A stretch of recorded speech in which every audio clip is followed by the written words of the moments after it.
2, 1. All right, thank you very much. Good morning.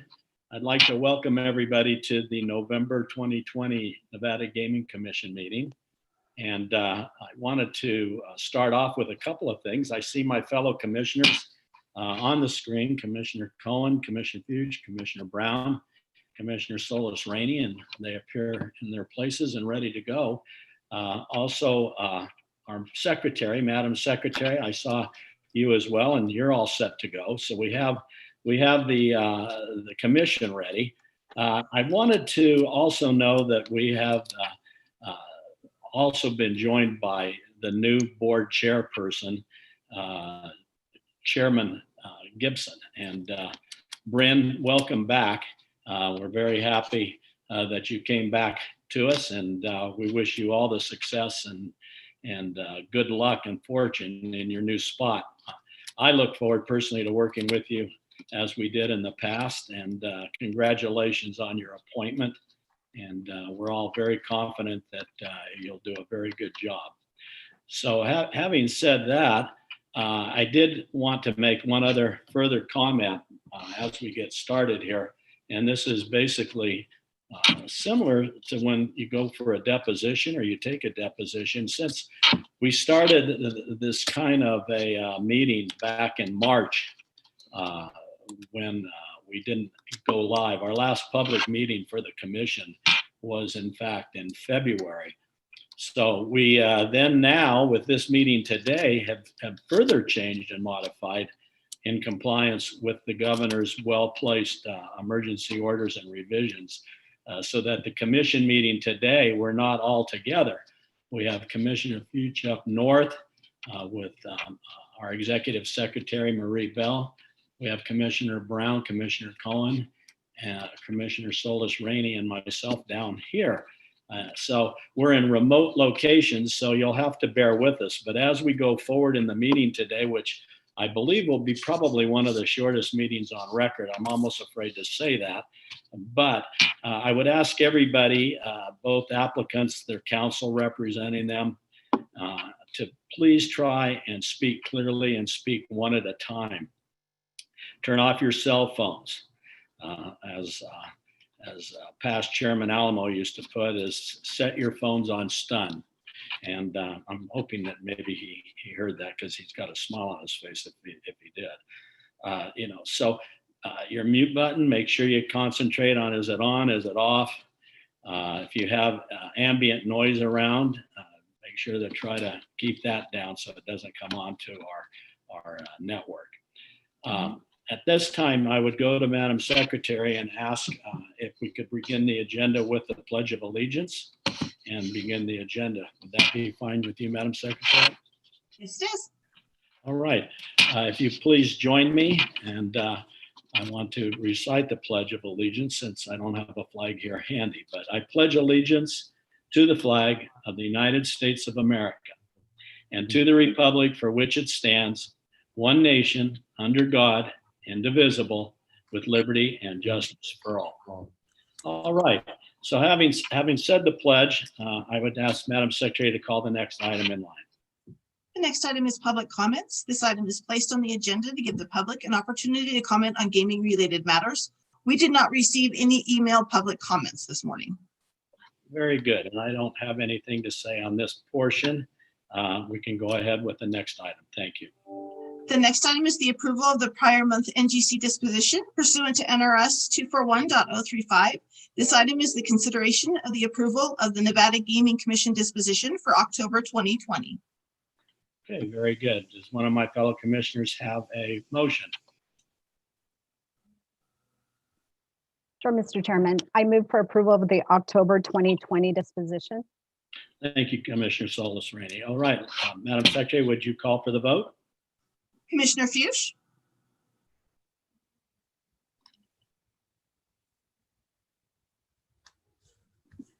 Commissioner Aye. Fuge? There you go. All right. There you go. Commissioner Cohen, Aye. Commissioner Solis Rainey, Aye. Commissioner Brown, Aye. Chairman Moran. Aye. Thank you. Next item.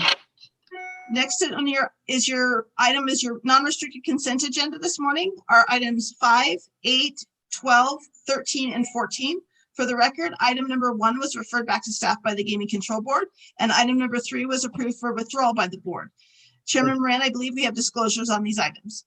Thank you, Madam Secretary. I have them listed as well that you were kind enough to provide us before the meeting.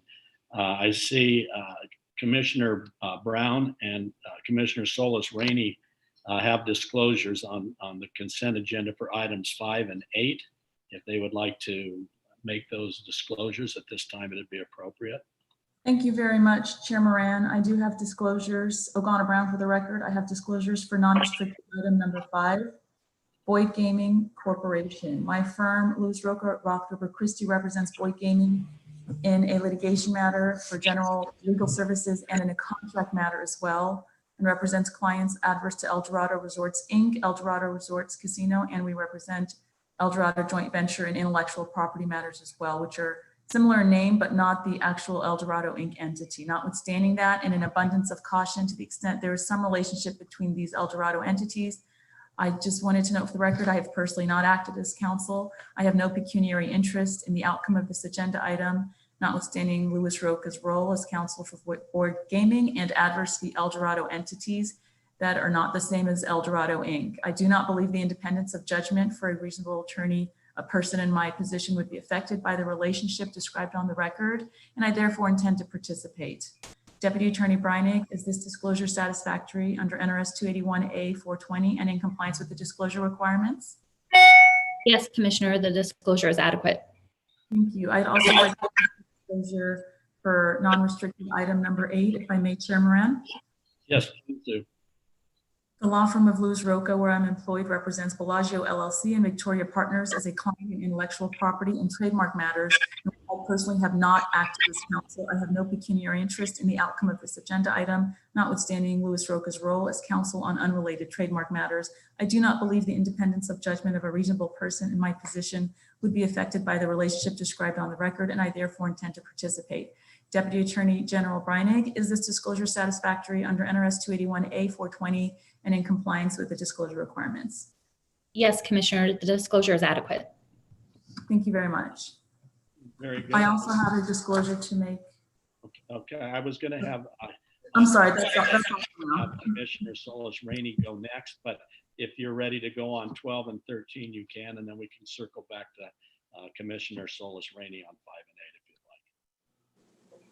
like. I can't hear you right now. Apologies, thank you. I'd also like to make disclosures with non-restricted item number 12 and non-restricted item number 13. As to non-restricted item number 12, Golden Nugget is an adverse contract party in an unrelated matter in connection with Lewis Roca Rotherber Christie. I have no pecuniary interest in the outcome of this agenda item, notwithstanding the firm's role as counsel as an adverse party on the contract matter. I do not believe the independence of judgment of a reasonable person in my position would be affected by the relationship described on the record, and I therefore intend to participate. Deputy Attorney General Breinig, is this disclosure satisfactory under NRS 281A-420 and in compliance with the disclosure requirements? Yes, it is, Commissioner. And thank you, Chair Moran. One final disclosure for non-restricted item 13. Hotspur Casinos Nevada, Inc. and Hotspur Resorts Nevada, Ltd. Lewis Roca represents Hotspurs Nevada Resorts Nevada, Ltd. and affiliate to Hotspur Casino Nevada, Inc. in an unrelated matter in which I personally have not acted as counsel. I have no pecuniary interest in the outcome of this agenda item, notwithstanding Lewis Roca's role as counsel on an unrelated matter. I do not believe the independence of judgment of a reasonable person in my position would be affected by the relationship described on the record, and I therefore intend to participate. Deputy Attorney General Breinig, is this disclosure satisfactory under NRS 281A-420 and in compliance with the disclosure requirements? Yes, Commissioner, the disclosure is adequate. Thank you very much. Very good, Commissioner Brown. Thank you. I'd now turn to Commissioner Solis Rainey for her disclosures.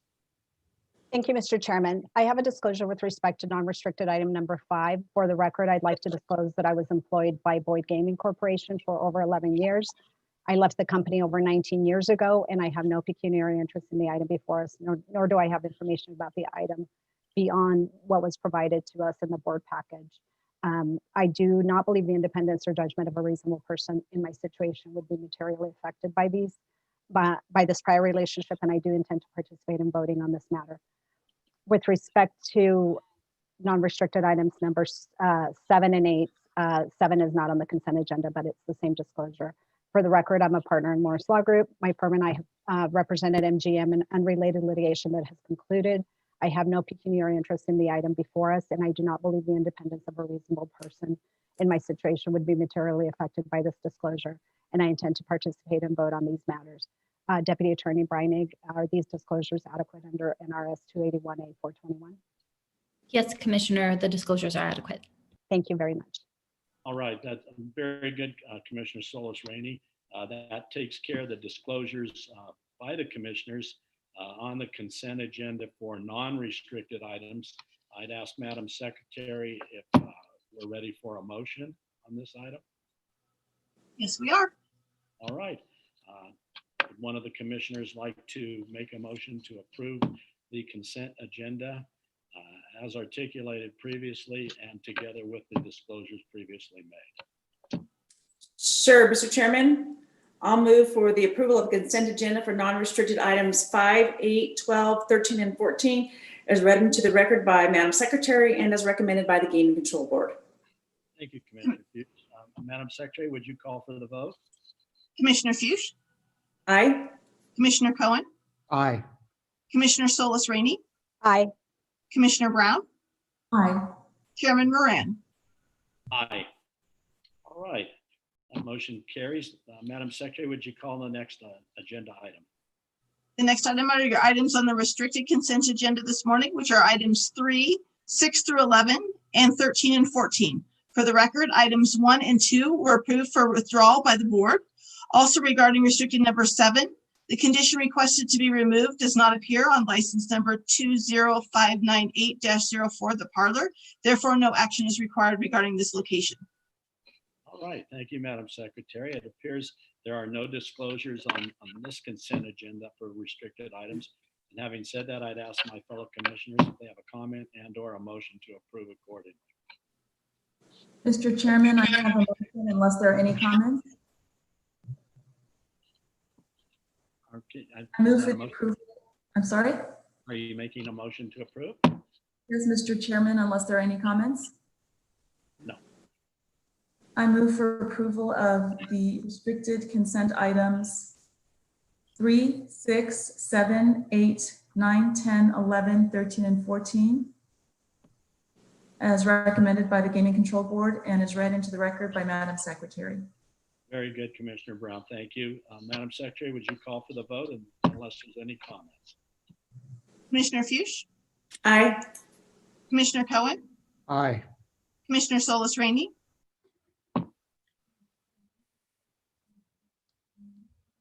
Mr. Solis Rainey, I did not hear you. Aye. Thank you. Commissioner Brown, Aye. Chairman Moran. Aye. Thank you. All right, next item. The next item are your items held up for discussion. First item is non-restricted number 1, which is the application of Philip Keith Williams for licensure as a key employee of Paragon Tropicana, Inc., doing business as Oyo Hotel and Casino, Las Vegas. The recommendation of the Gaming Control Board is for approval. All right, very good. And would that be, Madam Secretary, item number 1? Are we still going by the? That is non-restricted number 2. Non-restricted number 1 was referred back to staff. All right, very good then. Okay, we have non-restricted number 2. Do we have an applicant and attorneys?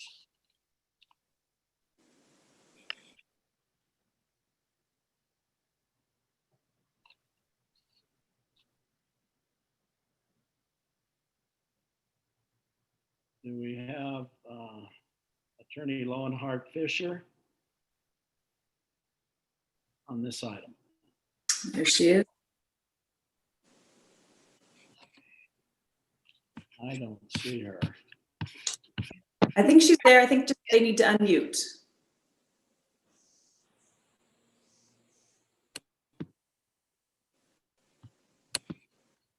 Okay, I see her now.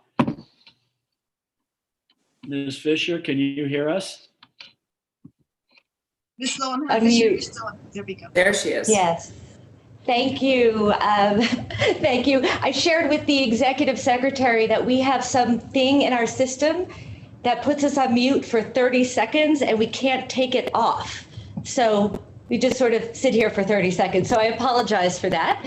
Thank you, Mr. Chairman, members of the commission, Madam Secretary. My name is Kate Lowenhar Fisher from the law firm of Dickinson Wright, here on behalf of the applicant. I'd also like to extend my congratulations to Chairman Gibson and a very, very well-deserved appointment. And I'm sure we are all excited to work with him. So congratulations on that. And with that, I was thinking it's such a short agenda, maybe I'll come up with some things to talk about. But moving on, I'm here with my client, of course, Keith Williams, the applicant before you. Also in my office is Dennis Amorine, who is the chairman of Audit, Compliance, and Responsible Gaming for Paragon Gaming. And also zooming in, I think you should have her, is Diana Bennett, the CEO and chairwoman of Paragon Gaming. I can't tell on my side if everyone can see Ms. Bennett, but excellent. With the screen as you should be. Wonderful. Ms. Bennett. Wonderful. So, oh, see, I can't see her at all. This is all quite novel. So with that, I'd love to introduce you to Mr. Williams. Of course, he is before you on a key employee application for Paragon Tropicana, Inc., doing business as Oyo, or the property formerly known as Hooters. And he's here to introduce himself to the commission and answer any questions you might have. Very, very good. Welcome, Mr. Williams, to the meeting today. I've observed you in your past meetings, and I know that you've never been licensed before. And you began your career back in Caesars in 1990. Actually, it wasn't Caesars, it was at Lady Luck.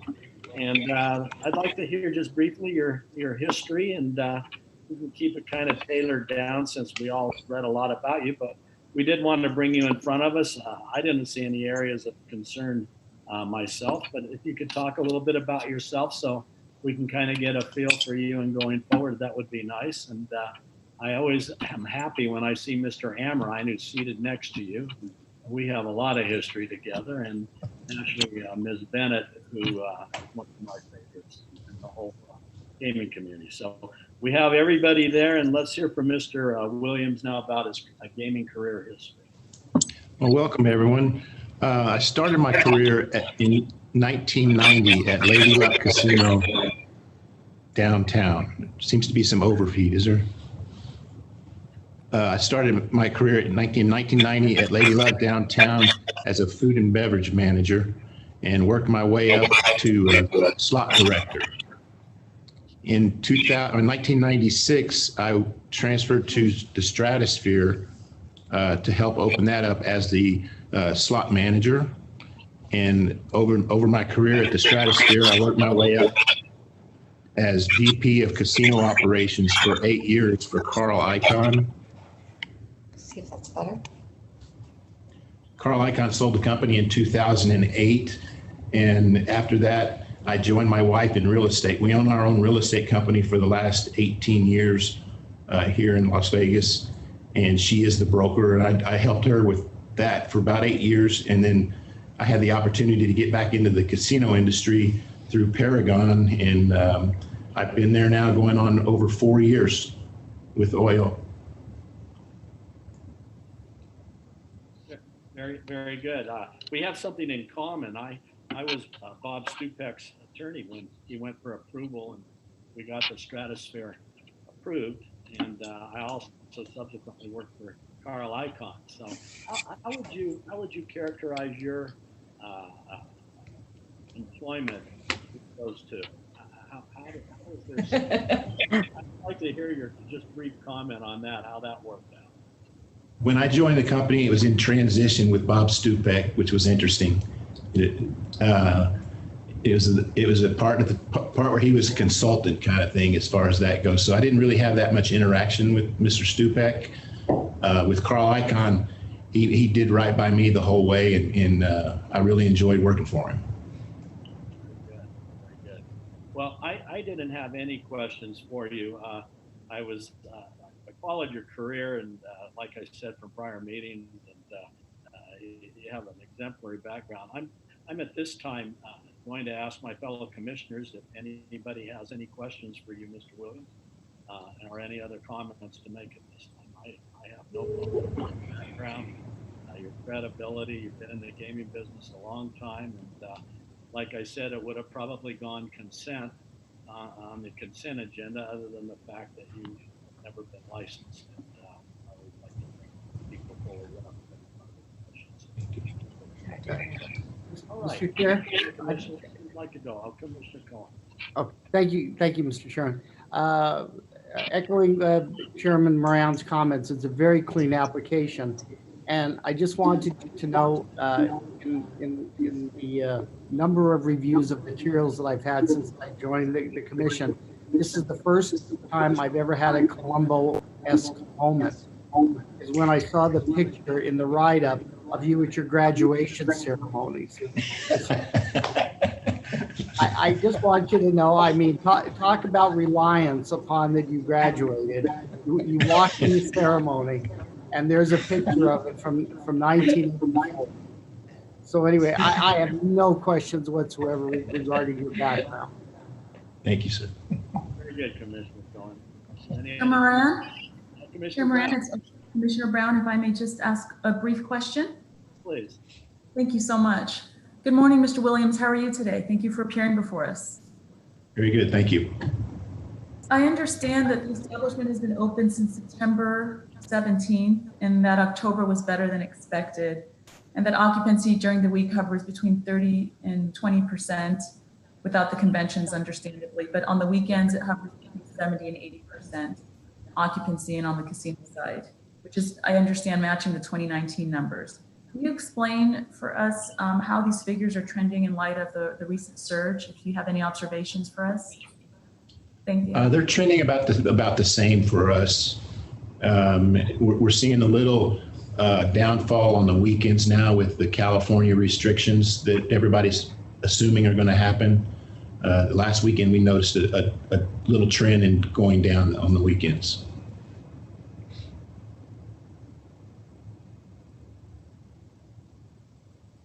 Thank you.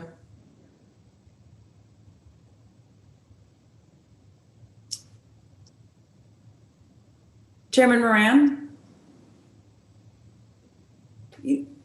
I can't hear you. Nor can we. Okay, Chair Moran, we've lost your audio. Okay, let me click on, let me go here for a moment.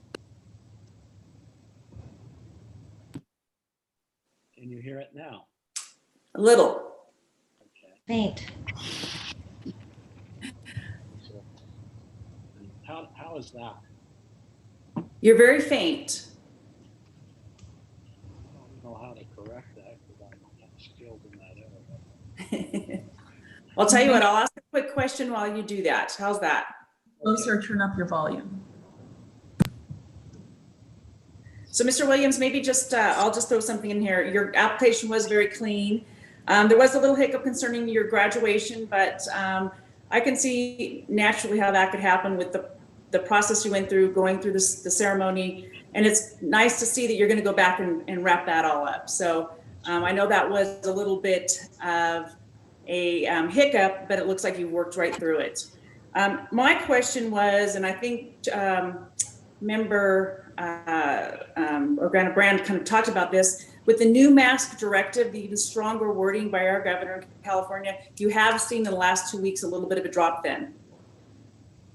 Correct. We have. Business has been off just a little bit, though. How about on the We're gonna local? Do you see it even more with local business? Not so much in our casino, no. Okay. Perfect. I was just curious about those two things, so thank you. Well, Okay, very good. Does that help any? You're getting closer. To all their venues, so I'll just speak a little louder. Maybe that'll help. How's that? Perfect. Okay, very good. I don't know if other commissioners have any other questions, and if none, we're prepared for a motion.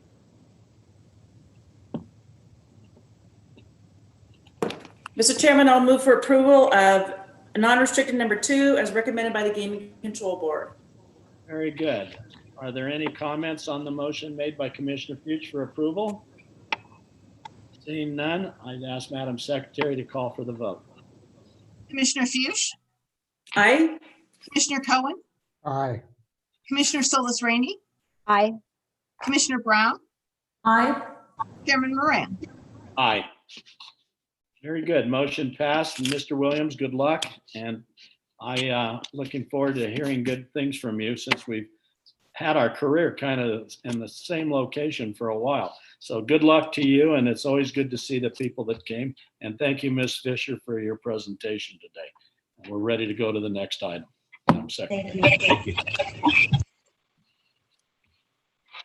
Next item is non-restricted number 4, which are the applications of Daniel Robert Walsh for licensure as an officer and key employee of Harris Las Vegas LLC and 3535 LV Nuco LLC. The recommendation of the Gaming Control Board is for approval. Chairman Moran, I believe we have a disclosure on this item. Thank you, Madam Secretary. I believe Commissioner Brown has a disclosure to make. Thank you, Chair Moran. Yes, I do have a disclosure to make for non-restricted item number 4. Harrah's Las Vegas LLC is an adverse party in an unrelated appellate matter.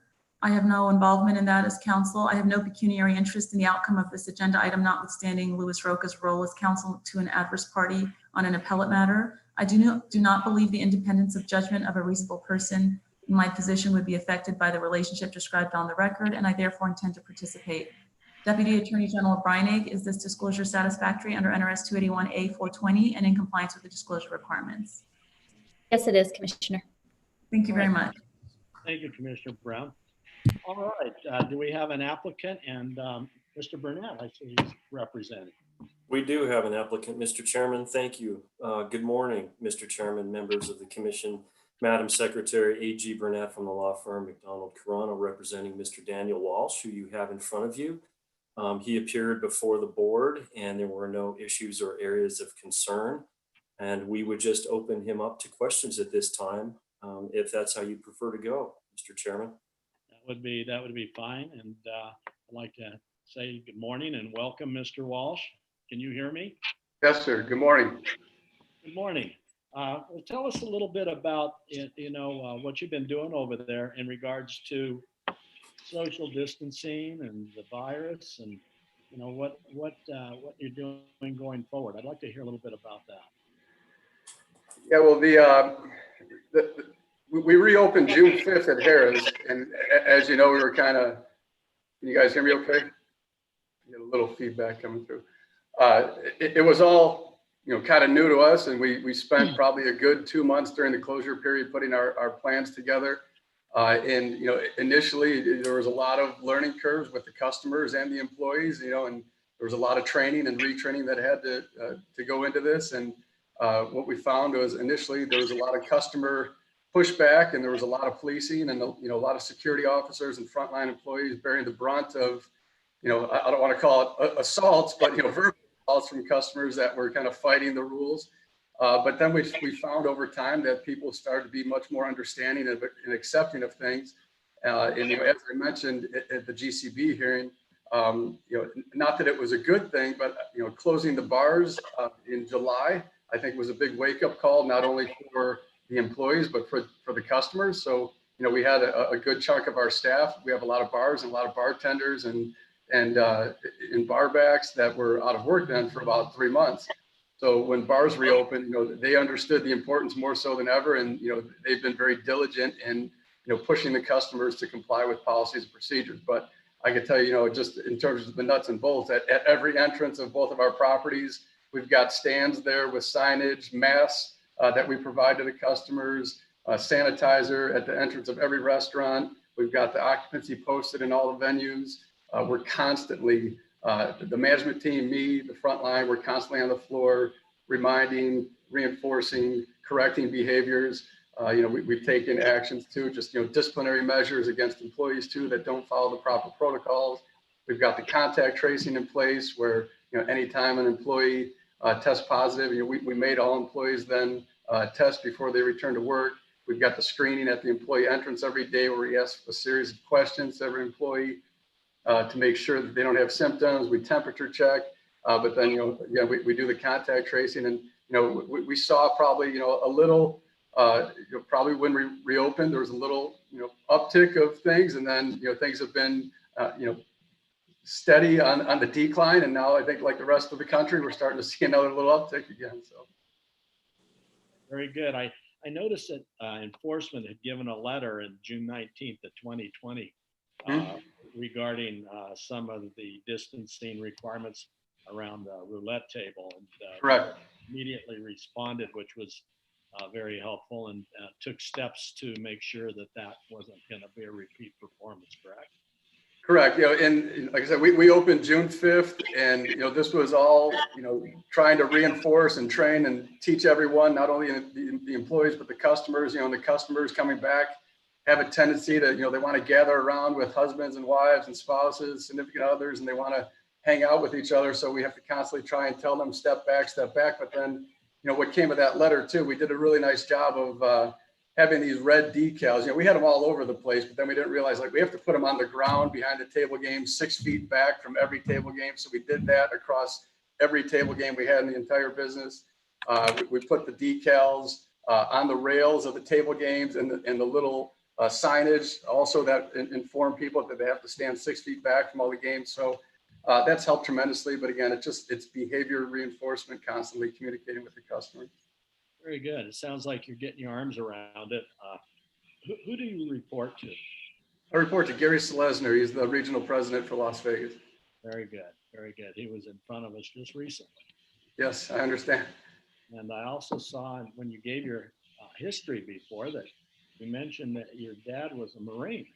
He was 1967 to 69. So he did, he was on the SS Kitty Hawk in Vietnam.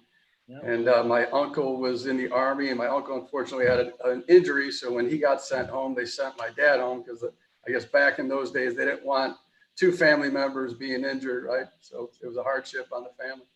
Very good. Yeah, I know what it's like to grow up in a family when your dad's a Marine. And I guess it makes me probably similar to you. The only difference is that I was over there the same time your dad was over there. Yeah. No, I could tell you growing up, it was always do it right the first time. That was the rule. That's exactly right. Well, I didn't have any other questions. I know you gave your history in gaming last time. I turned to my fellow commissioners. You have a great record here, and I don't see any areas that I need to examine. So having said that, let me see if my fellow commissioners have any questions or a motion for you. Thank you for your service as well. Thank you. Chairman Moran, I'll jump in really quick. Now, you did have a very impressive background and 18 years with the company. You don't see a lot of that with the gaming industry. People tend to move around a little bit. So congratulations on that. Thank you. My question is a little bit to the side, and that is, I understand you're on the board of the Las Vegas Monorail. Yes. And do you have an update on that? I know they're still not open, correct? We are not open, and we're going through a bankruptcy proceeding with the potential, the LVCVA looking to acquire the monorail. So it's been an unfortunate situation. I joined the board in January of this year. I had 2 meetings, and then we went into the March time period. And, selfishly speaking, it's been difficult not having the monorail because we have the station at Harrah's and Link, and it was a big funnel to our properties. And, we had a lot of customers that would ride the monorail to get her, especially, it was the perfect storm. Most international, like most of the ridership is conventioneers and international customers. So with conventions going down and international flights going down, I basically really had no choice there. And the monorail just couldn't sustain without having the convention customer, without having international traffic. And that's really just put a big dent in our business too, with the traffic to our buildings. Well, it'll be nice when that gets wrapped up, because I know it has impacted so many properties. Yes, and yeah, there's a lot of stations too that are impacted. So there's a lot of stations around the city. Well, I think we're all anxious to get that resolved. So thank you. I just wanted to see kind of where you were with that. Yes. Thank you. And hopefully you guys are okay with the fires up there, you and your family. That's a rough situation. It was a little scary the night before last. It went right up to the fence of some friends, and it's just, you just have to be aware and ready. So thank you. Thank you, Commissioner Fuchs. Do any other commissioners have any other questions? Mr. Walsh, Steve Cohen, just a couple of questions.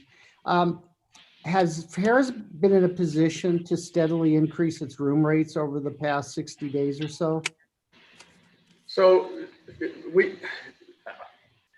that's I guess midweek, the room rates are always going to be low with the demand being so low. And on the weekends, I think there's a bit of a misperception out there that rooms are very cheap, constantly on the weekends. I mean, we've been running 40-50% occupancy midweek, and that's when you can get rooms for $29, $39 a night. On the weekends, our occupancy is running 85-90%. And if you look at some of the rates we're charging, there's weekends we're charging $199, $299 for rooms. So it's not like there's been a concerted effort to raise room rates the last 60 days. I just think it's a function of we price our rooms according to what the demand is saying, and based on how rooms are selling, not only at our properties but around the city. But in general, since we've reopened since June, the average rate is down versus last year. So just across the board, but a lot of that is a function of the midweek rates being lower and not having that convention business. So when you have the convention business, that takes the rates up as well. Thank you, Mr. Walsh. You're welcome. Thank you, Mr. Commissioner. Walsh, Commissioner. Mr. Walsh, Hello. sorry about that. Good morning. Morning. Thank you for being here. Just following up on that, is Harris open 7 days a week? Harris is open 7 days a week. Link is open 7 days a week, but the hotel is only open Thursday to Monday. So Thursday check-in, Monday check-out. Okay. And we have the casino floor open. When did the Link reopen? The hotel reopened September 10th. Great. I read somewhere, and I think maybe it wasn't at one of your properties, but there was some mention of filming of Love Island at the Cromwell. Has that taken place? So that was the season that just passed. If you watched that one this year, Love Island filmed at the Cromwell and the Rio. So they did all the filming there, and that is completed. So they did that while Cromwell was closed and while Rio was closed. So now Cromwell's reopened, and Rio is going to be reopening late December. Thank you. It's not actually a show that I watch, but I thought it was a good use of the property. Yes. And I noticed that you obtained your executive MBA from Notre Dame. Are you following their football this year? I am, and I just hope, I hope the season can finish, because it will be our luck to go 11-0, and then everything gets canceled at the end. So. My son is hoping for the same. He's sad to be missing out on this year's in-person attendance. He's in South Bend, but he opted not to get tickets because of the restrictions. He'd have to basically sit by himself. Got it. What year is he there? He's actually a grad student. He graduated undergrad in May, and he stayed there. He'll be there through May for his graduate degree. They call that a double domer. He is going to be that. Very nice. Congrats. Thank you. I don't have any other questions. Your application was very clean, and it's just good to see the properties opening up and getting busy again. Thank you, Commissioner Solis Rainey. I don't have any other follow-up questions. My commissioners don't have any other. I'd take this back to Mr. Burnett and see if he had any closing comments, and then we can bring it back to the commission and see if there's a motion. No, thank you, Mr. Chairman. We appreciate that. We're prepared for a motion, and we thank you and the commissioners for their time. Thank you, Mr. Burnett. All right, well, we're back to the commission. Does the commissioner have a motion on this application? Mr. Chairman, I'm happy to make a motion for approval of non-restricted item number 4 as read into the record by Madam Secretary and recommended by the Gaming Control. Very good, Commissioner Solis Rainey. Madam Secretary, would you call for the vote if there's no comment? Commissioner Fuchs, Aye. Commissioner Cohen, Aye. Commissioner Solis Rainey, Aye. Commissioner Brown, Aye. Chairman Moran. Aye. Well, the motion passes, and thank you, Mr. Walsh, for coming down, and good luck. And Thank you. It's always good to see you, Mr. Burnett. Thank you. Thank you. Good to see you. All right, Appreciate it. Thank you, everyone. Bye-bye. Have a great day. next item. Next item is non-restricted number 6, which are the applications of Konami Holdings Corporation for a continuous or delayed public offering and to guarantee securities and hypothecate assets in conjunction with a continuous or delayed public offering. It is also the applications of Konami Gaming Inc. and Konami Australia Pty Ltd. to guarantee securities and hypothecate assets in conjunction with a continuous or delayed public offering. The recommendation of the Gaming Control Board is for approval. Chairman Moran, I believe we have a recusal on this item. Well, thank you, Madam Secretary. Yes, we do. Commissioner Brown, did you have a recusal? Thank you, Chairman Moran. I do have a recusal. I must recuse myself from non-restricted item number 6 and abstain from voting on this matter because my law firm, Lewis Roca Rothgerber Christie, represents the applicant. Thank you very much. Very good. Thank you, Commissioner Brown. All right. Do we have an applicant and a representative? Is Mr. Light here?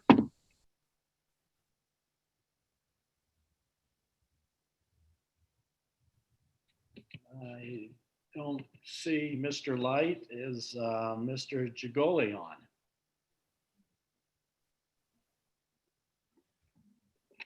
Chairman, they are on mute. They have now unmuted. Okay, good morning. Can you hear us now? I can hear you perfectly. Good morning. Fantastic. Mr. Jagoli, and good morning, Mr. Light. How are you today?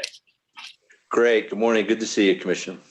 For the record, Glenn Light with the law firm Lewis Roca Rothgerber Christie. I'm joined by Tom Gingoli, Executive Vice President, Chief Operating Officer, and Director of Konami, and Ms. Laurie Oak, who is the Vice President, Regulatory Compliance.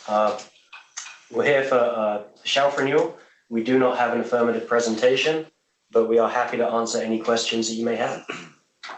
Very good. I know that Mr. Jagoli gave a nice little presentation and discussed what the company was doing. And for the board, I'd like to hear a little bit more about that in front of the commission. And also, you made an interesting comment that you're having a record year, but you're cautiously optimistic. I'd like to hear a little bit about that from you, Mr. Jagoli. Sure. Chairman Moran, Commissioners Fuchs, Solis Ramey, Cohen and Brown. For the record, Thomas A. Gingoli. I'm the Executive Vice President, Chief Operating Officer at Konami. We're actually having a record year in our system business. Casino management system is our Synchro system. And we've been, very aggressive marketing and selling our product during the pandemic. As you can imagine, changing out a casino management system is, never an easy thing to do for a casino. But when casinos are shut down or operating at less capacity, it's a good time to do a change out. So we've had some very significant wins for our company, starting out with Morongo Casino in Southern California. We also did the Humal Casino, which is in Southern California, and then went live at San Manuel. Here in the home state of Nevada, Morello Gaming, which Grand Sierra Resort up in Reno, and the Sahara down here.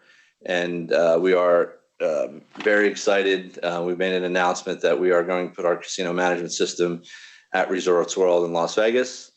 We've done a lot of work with Scott Sabella and his team. I was fortunate enough to take a tour of the facility a few weeks ago, and I don't know if you've had a chance to go over there yet, but it's truly an amazing facility, and we're very fortunate to have our casino management system in there.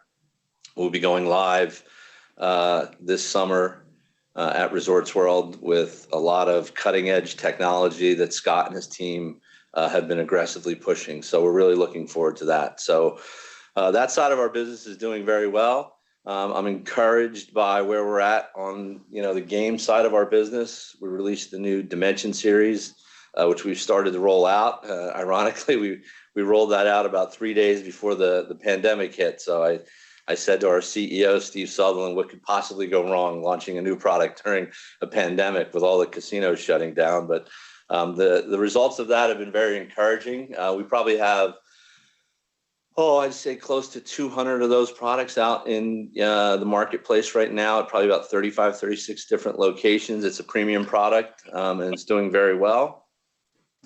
Obviously with some of the latest news of casinos shutting down and territory shutting down isn't the best news for us as our business is downstream. So we need the casinos to recover before we can start to recover fully. But we're probably about 85% pre-COVID headcount.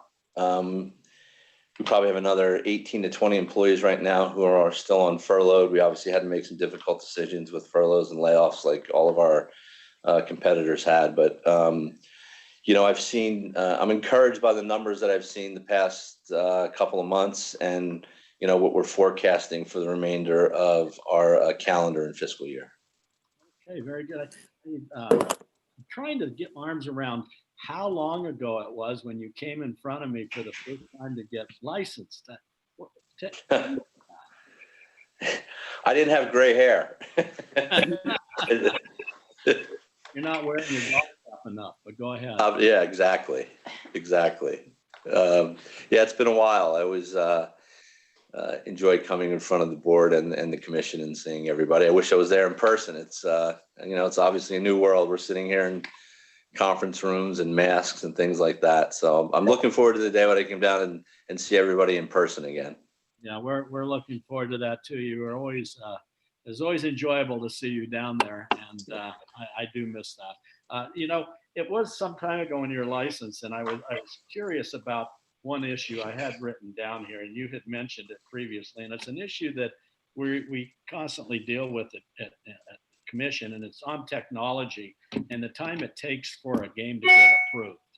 And I was wondering, you go back to when you first came on board some time ago, and now, and is it? I know you go out sometimes to another company for that testing, and I wondered how it shortens the time, and what kind of a time frame on these new games getting approved are you looking at? Has it shrunk down a little so you can get it a little bit faster and stay on the cutting edge? Yeah, I mean, the board moved years ago in that direction using the independent test labs, whether that's been GLI or BMM. It's still a bit of a duplicative process where you have to submit to the independent lab, and then it goes through the process. But, Chief Barbie does a great job working with our technical staff, and product gets through. Sometimes where it gets a little more complicated is on the system side, because there's just so many moving parts with, the different applications that have to hook into your casino management system. But I think, overall the process is good. And I think the board has done a really good job of, again, they're not in the business of giving you advice, but they're more open to meeting and discussing things. So I think, it's a two-way street. You got to do a better job of testing your product before it gets to the lab.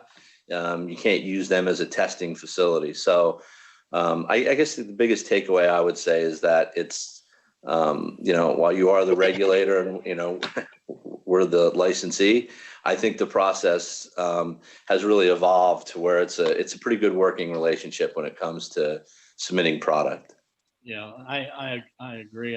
Chief Barbie is incredible, and we're so lucky to have him on our staff. He does such a great job, and I know he's always constantly looking for ways to shorten that time period and help out the licensees such as yourself, so that you can get your game in place quicker. So we're always looking for ways to do that, and he does, and his staff are really awesome.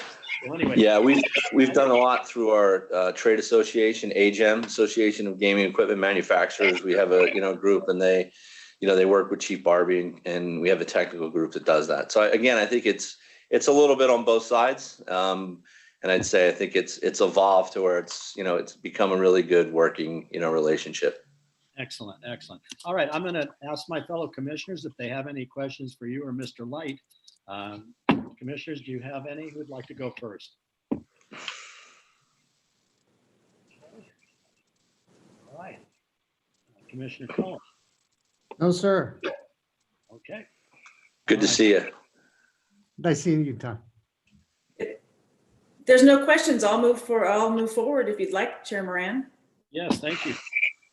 Sure, and just a quick comment, just congratulations on managing to excel during probably some of the worst of times. So it really does sound like your company, I hate to say took advantage of it, but was able to implement some good strategy on building your company during a time when it was pretty desperate for some casinos, and that changeover probably was much, much easier, like you said, with them being shut down. So yeah, we put some remote working policies in place and flexible work schedules. We tried to keep, as many people as we could employ, whether it was here in the building or working remotely. Obviously, you can't build slot machines remotely. Somebody has to come into the office to do that. But I think we've done, a reasonably good job under some trying circumstances. So I appreciate you saying that. And, hopefully the worst is behind us. Hopefully. And just one other comment that Chair Morgan mentioned, and although my walls are red, my heart bleeds blue. I'm happy about I that. know. Listen, my kids all graduated from UNR. My son-in-law graduated from UNR. Believe me, I've had all I can take of the Cannon being blue for a month and a half. So I understand. Well, with that said, I will move for approval of unrestricted item number 6 as read into the record by Madam Secretary and as recommended by the Gaming Control Board. Very good. Thank you, Commissioner Fuchs. Well, we have a motion. Do commissioners have any comments on the motion? If not, I'd ask Madam Secretary to call for the vote. Commissioner Fuchs, Aye. Commissioner Cohen, Aye. Commissioner Solis Rainey, Aye. Chairman Moran. Aye. Thank you. The motion carries, and it's always good to see both you and Mr. Goalie. Great. Thanks, everybody. Be safe. Good to see you. Thank you. All right, next item. Next item is non-restricted number 7, which is the application of Michael Norman Newbecker for licensure as a key executive of MGM Grand Hotel LLC and New York Hotel and Casino LLC. The recommendation of the Gaming Control Board is for approval. Chairman Moran, I believe we have a disclosure on this item. Thank you, Madam Secretary. I believe we do, and we have Commissioner Brown and Commissioner Solis Rainey will make disclosures, I understand. So go Thank ahead. you, Chairman Moran. I do have a disclosure to make for non-restricted item number 7. MGM Grand Hotel and New York Hotel and Casino are clients of Louis Rocca Broth River Christie, where I'm a partner, in connection with intellectual property matters in which I personally have not acted as counsel. I have no pecuniary interest in the outcome of this agenda item, notwithstanding Louis Rocca's role as counsel in the unrelated intellectual property matters. I do not believe the independence of judgment of a reasonable person in my position would be affected by the relationship described on the record, and I therefore intend to participate. Deputy Attorney General Breining, is this disclosure satisfactory under NRS 281A-420 and in compliance with the disclosure requirements? Yes, it is, Commissioner. Thank you. Very good. The Attorney Breining, a quick question. I wanted to know if I could incorporate my prior disclosure. I made it with respect to the consent items, but it's the same disclosure. I can comment on that. Usually in the past, we didn't do that. We waited and did it on the record. I had tried that very same move many years back and incorporate by reference. And at that time, we decided that it's better to just make a disclosure on the item. I'm willing to listen to my attorney. So. No problem. I'm happy to put it on the record again. I was just trying to shortcut it since it was the same disclosure for non-restricted items number 7 and 8. With respect to non-restricted item number 7, my disclosures that we previously represented MGM in unrelated litigation that has since concluded. I have no pecuniary interest in this item, and I don't believe the independence or judgment of a reasonable person would be materially affected by this prior representation. Deputy Attorney Breining, is that a sufficient disclosure? Thank you, Commissioner. Yes, it's adequate. Thank you. All right. Thank you, Commissioner Solis Rainey. All right. Do we have Mr. McGinnis and the applicant present? Yes, I'm here. Good morning, Chairman Moran, Commissioners, Madam Secretary, Sean McGinnis with Butler Snow on behalf of MGM Resorts International and Mike Newbecker. And Mr. Newbecker is here to answer any questions you may have of him. Good. Good morning, Mr. Newbecker. How are you? Good, good. How about you? Very, very good. You have 30 years of gaming experience. I see in my notes. It's you're going forward. You're kind of setting a high watermark for the rest of us old guys, right? I got a few more years in me yet, so the spirit. That's the spirit. All right. Well, I didn't really. Your record is exemplary. I look back at it. It's. I think board member Phil Casaro said, "quote Your background is clean," so he couldn't be more right. I don't have any questions along those lines. I did have a question since you're at MGM Grand and also this New York. But tell me a little bit, just briefly. We don't have to get too far into it, but I was curious about what you're doing now that you weren't doing in terms of the virus? What are you doing recently to protect the people that are coming there, protect your employees, protect the people that occasion in and out of the locations? Just a real brief. I'd like to hear a little bit about what you're doing. And I know there's other people that watch this telecast and are in the hotel business. And I'm curious as to maybe you can give some insight into what you guys are doing over at your location that might benefit some of these other licensees at other locations. Sure. So maybe I'll just focus a little bit on some kind of recent changes. So some of the traditional things we've been doing since the day we've opened, and the entire team owns safety day in and day out. But I'll take last weekend, for instance. So we've had ESPN top ranked hosting boxing events in our conference center. They're televised since we opened back in June. This past weekend was our first occurrence where we actually allowed about 60 people to go, mostly veterans, to kind of celebrate Veterans Day. And we utilized our kind of new technology where we actually did rapid test before they were allowed into the venue. So everyone used the Clear technology, kind of like you use when you go to the airport to kind of get in the system. We test on site, and then you get the results back within 15 minutes. So everyone's going into the event itself with the all clear message from a test. So that's some of the recent technology.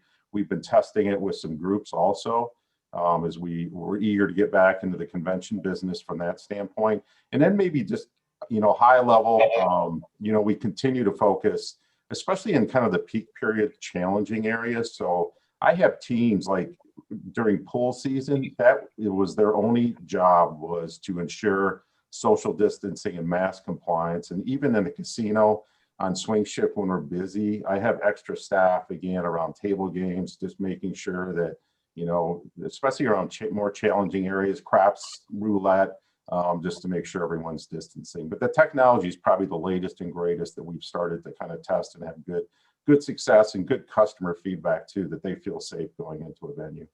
Very good. Are you seeing the results of that in your employment staff?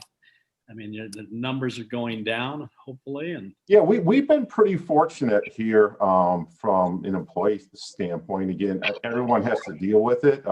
You're gonna get positive cases, and no matter how good you are at the end of the day. But we do a good job. We screen everyone, so everyone gets temp screened every day. Everyone answers the pre-screening questions on a daily basis. And the team takes it safe, and they take pride in creating a safe atmosphere. Right. Well, very, very good, Mr. Newbecker. I didn't have any other questions. I'll turn to my fellow commissioners to see if they have any questions for you or Mr. Light. Let's see if there's any out there. Go ahead. Just a quick question. I was doing a little research, and you just talked a little bit about it, I think, but the MGM Health Pass, is that a strategy that you're looking at going forward? Is this kind of the what you're talking about right now? Correct. So, again, that convention business is key to kind of getting somewhat back to normal. So we've done that several times. Again, we tested it this past weekend, but that's basically you're going in, you're getting screened, a COVID test, and you're getting the results before you actually enter the facility. So correct. And have you started your, I think it's Convene with Confidence strategy? Is that out there yet? That's part of that entire package. That's kind of a subcomponent of Convene with Confidence. Well, I think they're both good strategies as far as packaging something out to the public as we try to get back into the business of conventions and opening up those areas that they see a little bit of a one-off product to show that the company's ready to move forward. Thank you. And I have no other questions, just curious about those two strategies. Thank you, Commissioner Fuchs. Any other commissioners? Chair Moran, Ogana, Commissioner Brown with some quick questions for Mr. Newbecker, if I may. Go ahead. Good morning, Mr. Newbecker. How are you today? Good. How about you? I'm well, thank you for asking. First and foremost, I commend you with the rapid testing technology that you've implemented. I think that is impressive and forward-thinking and something that is absolutely necessary in these dire times. So I do commend you for that.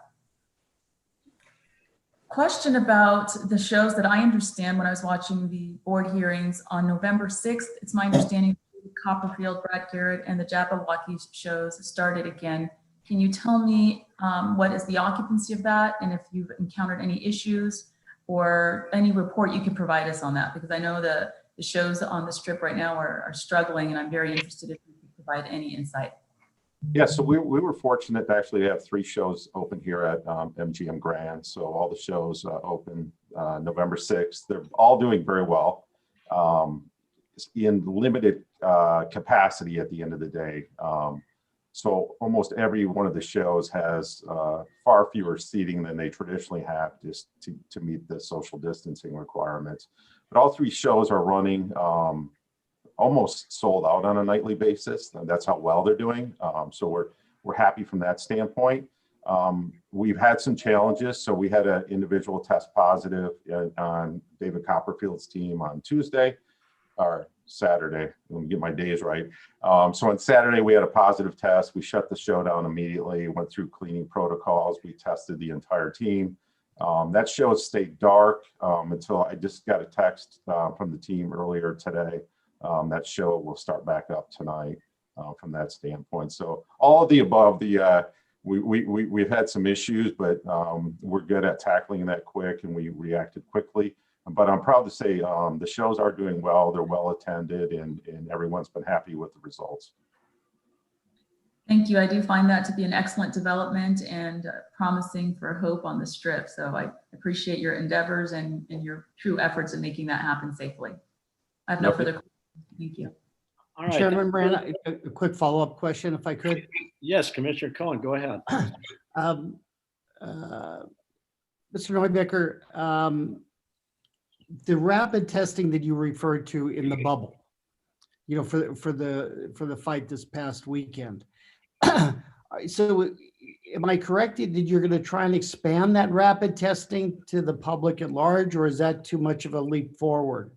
So we're proposing that to group business. So we've tried it with a few small groups in the last month or so. So from a convention standpoint, you wouldn't be able to pull that off from the masses from a casino standpoint, but from a group standpoint, we've actually trialed that with a few groups with good success that still wanted to conduct business because it's part of their core business to survive at the end of the day. So that's an option. Again, where everyone tests and gets the all clear before they enter the facility. Very good. Thank you. Chairman Moran, I had also a follow-up question. All right. Thank you, Commissioner Silas-Rini. Go ahead. Mr. Neubecker, just a quick follow-up. Commissioner Brown kind of touched on the question that I had with respect to shows. I wanted to follow up to find out if the rapid testing was being considered for shows. We've not looked at it from a show standpoint now. What measures are you taking prior to the shows that maybe are different than just being in the facility? I mean, from a show standpoint, it's all the typical pieces. So, you know, we went paperless. So there's no paper tickets. So maybe that's one of the other pieces. We've used technology as much as possible to eliminate touch points. So all tickets are purchased online. When you show up, you show your phone, we scan your phone. You enter the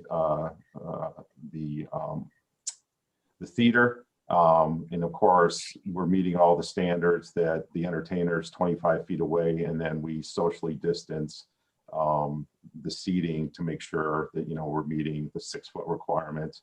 Again, we have individuals within the venue to make sure that mask compliance is taking place throughout the show. So we're kind of, my mask police are there throughout the show to make sure individuals are holding their end of the bargain also.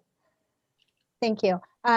Just touching on that mask police issue, with respect to the property itself, do you have designated people that are in charge of maybe calling the attention of customers who are not complying, or is it the responsibility of all employees? So it's the responsibility for all employees, but again, in key areas, I do have dedicated people. The swimming pool is one area because everyone thinks when they get outside that everything's okay. So I actually have dedicated So in our pool complex, which is fairly large, I'll have 6 or 8 people out there constantly throughout the day, and they're making the circles throughout the pools to make sure the mask compliance and social distancing is taking place. But also on the casino floor, we'll take a dedicated person in table games. So we'll take one of our floor supervisors, and that's that person's responsibility to walk the perimeter of the games to ensure social distancing. Thank you. I think that's a great idea. It's obviously not something that's comfortable doing, but it needs to be done to keep everybody safe. I did want to also commend your efforts on the fight to allow mostly veterans to go in there. I think it was probably a big treat for them, and it's nice to see efforts being made in that direction. And lastly, just a comment, I saw that you've been with MGM since December 1993. I like to see the longevity in employees, and it's great that you've been with them that long and have been given upward opportunities. So otherwise, your application looked very clean, and I have no problem moving forward on it. Right, very, very good. I was wondering, I don't have any follow-up questions. Do any of the commissions have the same follow-up questions? Let me know. I don't see any. Attorney McGinnis, do you have any final statements, or no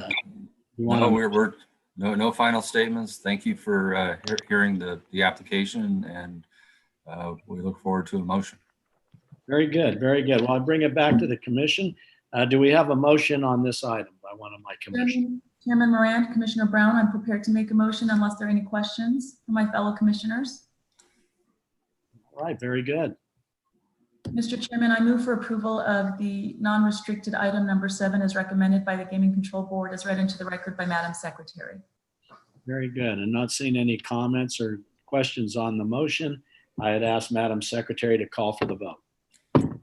Commissioner Fuchs, Aye. Commissioner Cohen, Aye. Commissioner Solis Rainey, Aye. Commissioner Brown, Aye. Chairman Moran. Aye. Motion passes. Thank you very much for coming down today. It's always good to see you, Mr. McGinnis, and Mr. Newbecker. Keep charging up that hill. I'm watching. Thank you. All right. Thank you. Bye-bye.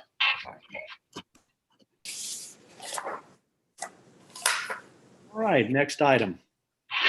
Next item is non-restricted number 9, which is the application of David Allen Handler for a finding of suitability as a director of Penn National Gaming, Inc. The recommendation of the Gaming Control Board is for approval. Thank you, Madam Secretary. Do we have Mr. Handler and Mr. Burnett? Good morning, Mr. Chairman, members of the commission, and Madam Secretary. I see Mr. Handler just popped up. He's here. He's before you, as Madam Secretary has mentioned, for a finding of suitability as a director of Penn. He appeared before the board previously, and there were no issues or areas of concern. And unless you'd like Mr. Handler to go over his background again, we'll just open it up to questions. All right, let's see if what the pleasure of the commission is. He has an extensive background that he's been with the company since, 1994 for 26 years, and exemplary record. Let me ask my commissioners, my fellow commissioners, if they have any questions of Mr. Handler or you, Mr. Burnett, at this time. Thank you, Mr. Chairman.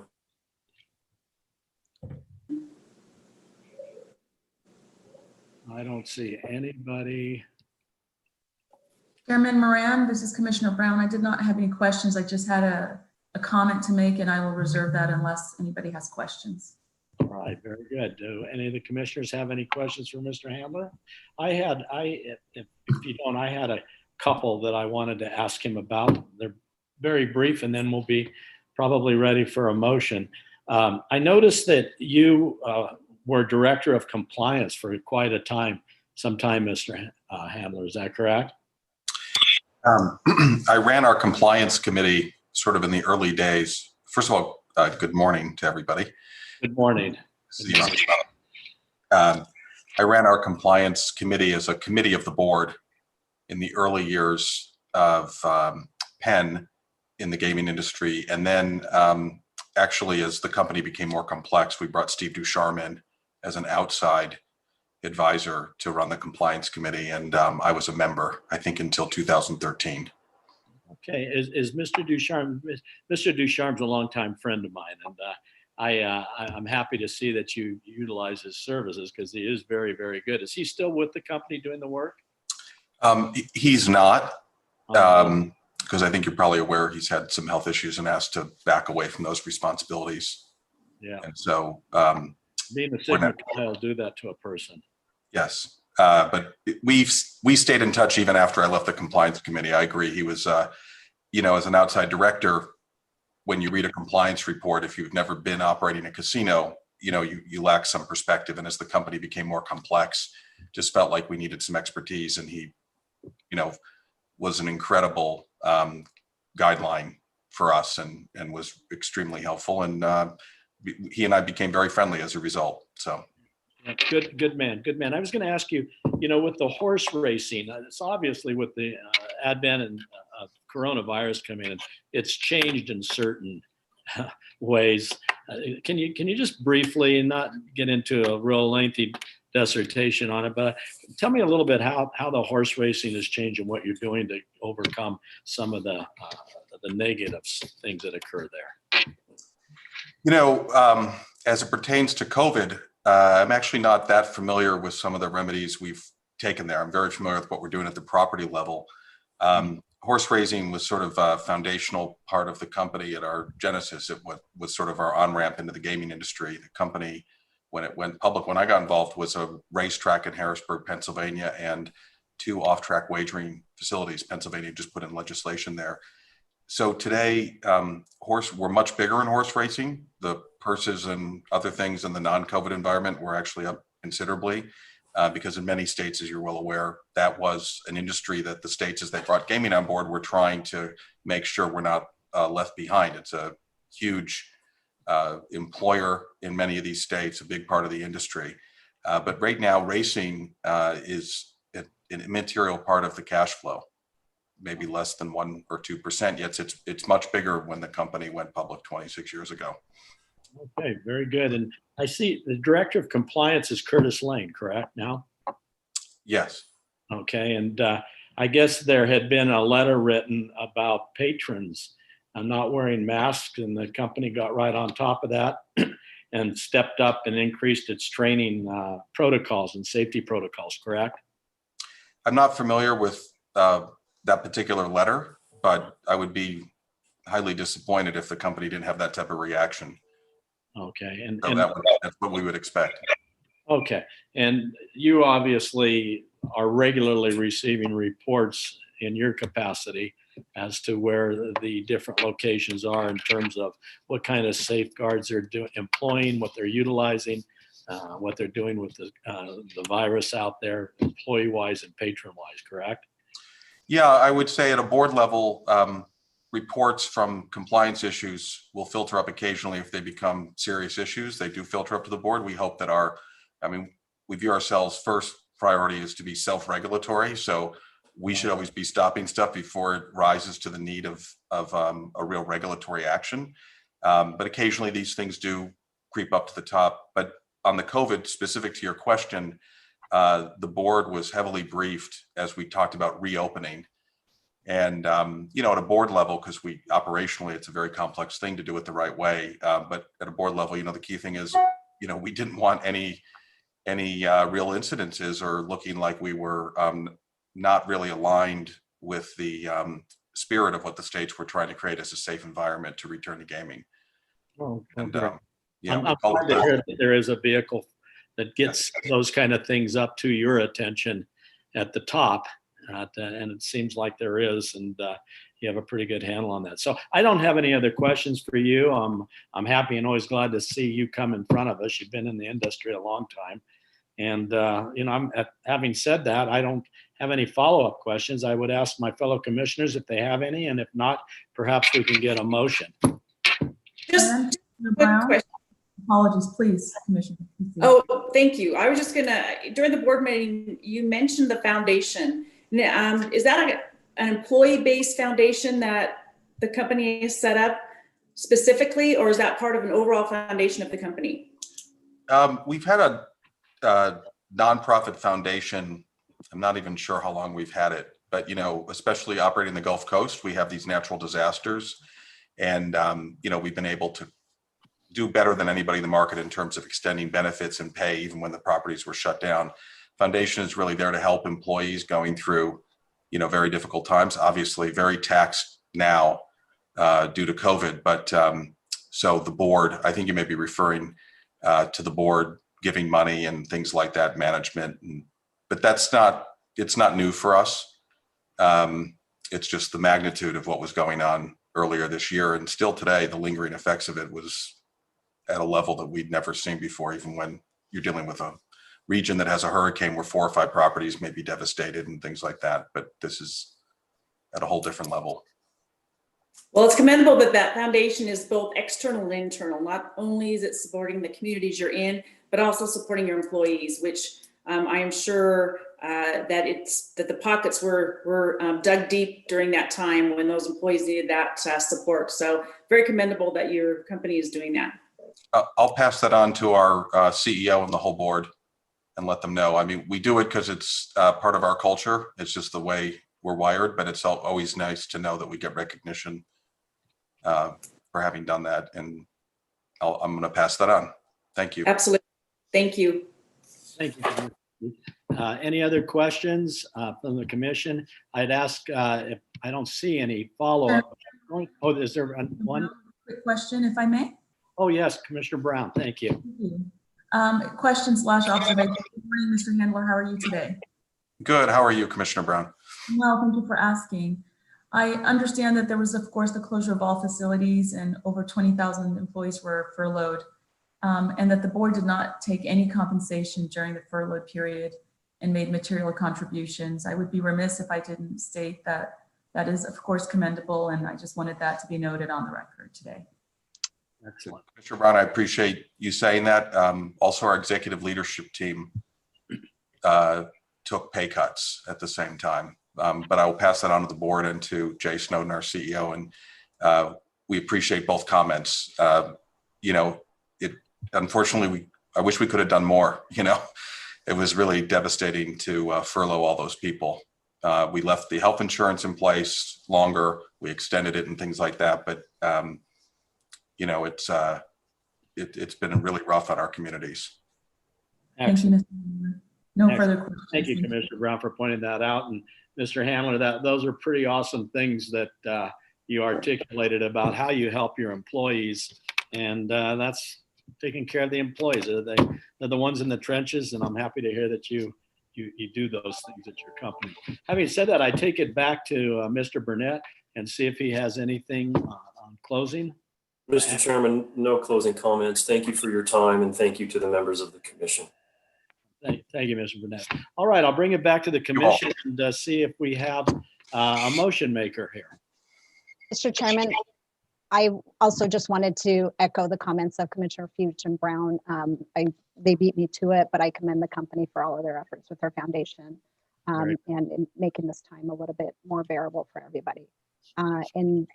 Unless anybody has anything else, I'm happy to move for approval of non-restricted item number 9 as read into the record by Madam Secretary and as recommended by the Gaming Control Board. Very good. So we have a motion and I don't see any comment on the motion.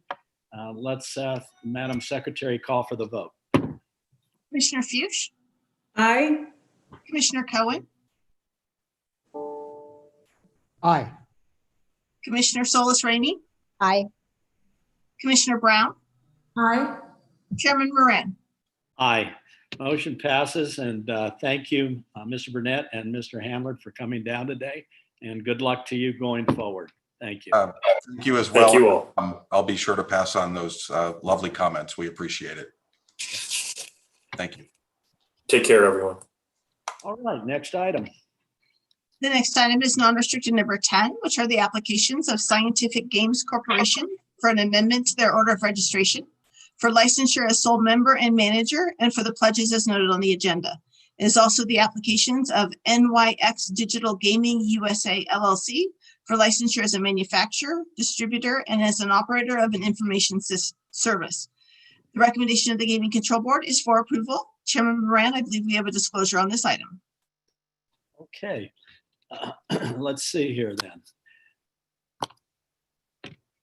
Chairman Moran, Commissioner Brown, if I may make a disclosure. Thank you, Commissioner Brown. I was looking for one of my lists on these disclosures and I found it. And yes, I'd like to hear your disclosure. Thank you. Thank you very much. I do have a disclosure for non-restricted item number 10. Scientific Games is an adverse contract party in a manner handled by my firm, Lewis Roca Rothgerber Christie, in which I personally have not acted as counsel. I have no pecuniary interest in the outcome of this agenda item, notwithstanding Lewis Roca's role as counsel on the unrelated matter. I do not believe the independence of judgment of a reasonable person in my position would be affected by the relationship described on the record, and I therefore intend to participate. Deputy Attorney General Breinig, is this disclosure satisfactory under NRS 281A420 and in compliance with the disclosure requirements? Yes, it is, Commissioner. Thank you so much. Right. Thank you, Commissioner Brown. All right, do we have Mr. Raj?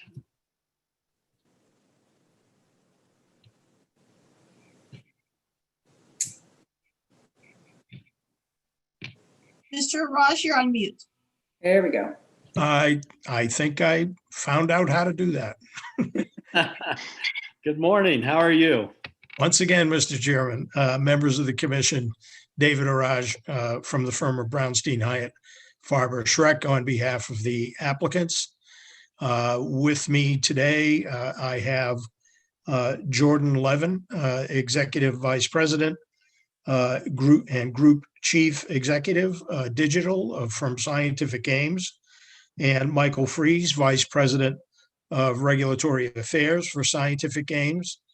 Mr. Chairman, the items on your agenda emanate from the application of NYX Digital USA, which is a wholly owned subsidiary of Scientific Games, for licensure as a manufacturer and distributor and operator of an information service.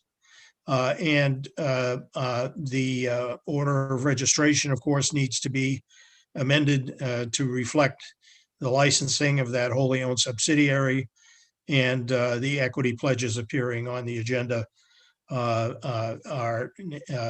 those approvals are necessary in order for the company to be able to add the equity of NYX to its existing security on a couple of outstanding debt facilities. So that's why we're here. Mr. Levin is prepared to answer any questions you may have on the application of NYX. Thank you, Mr. Raj. I had a question that came up at the board meeting for Mr. Levin, and I know he can easily answer. And in my materials, I'm focusing on February 20, 2020 NYX Digital USA and Golden Nugget. They executed the sports betting and casino software license and services agreement. And I know you're very familiar with that, Mr. Raj, and Mr. Levin is too. My question there is, I'm trying to get my arms around what the purpose of that agreement is and what that agreement allows the two entities to do in terms of online casino content and content aggregator and management system. I'd like to just hear a little bit more about that agreement and the purpose that is being hopefully achieved by that agreement. Yes, absolutely. And good morning to everybody. Good morning. We have a longstanding relationship, or NYX has a longstanding relationship with Golden Nugget for the provision of online casino platform and content services in the state of New Jersey. And that's been in place since, I want to say, certainly before Scientific Games acquired NYX. The agreement that was executed in February of this year related to extending that existing agreement in the state of New Jersey, which again was provision of player account management software, casino aggregation engine, and content, to then also add in sports betting and also extend to several additional states beyond just New Jersey. That's the essence of the deal. Okay, and that agreement, what does that agreement do? Since you're going to be down in Laughlin and other casinos in Nevada, how does that agreement work in terms of a second step. I remember at the board meeting, there'd been a discussion about online casino sportsbook first, and then second step moving into a mobile sportsbook.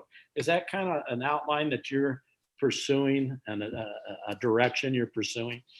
Yeah, so in the state of Nevada, to be specific, it would be retail sportsbook. So we would deliver a land-based sportsbook to Golden Nugget casinos in the state of Nevada, and then the mobile sportsbook as well. That's what's intended in Nevada, likely sometime in the next 12 months.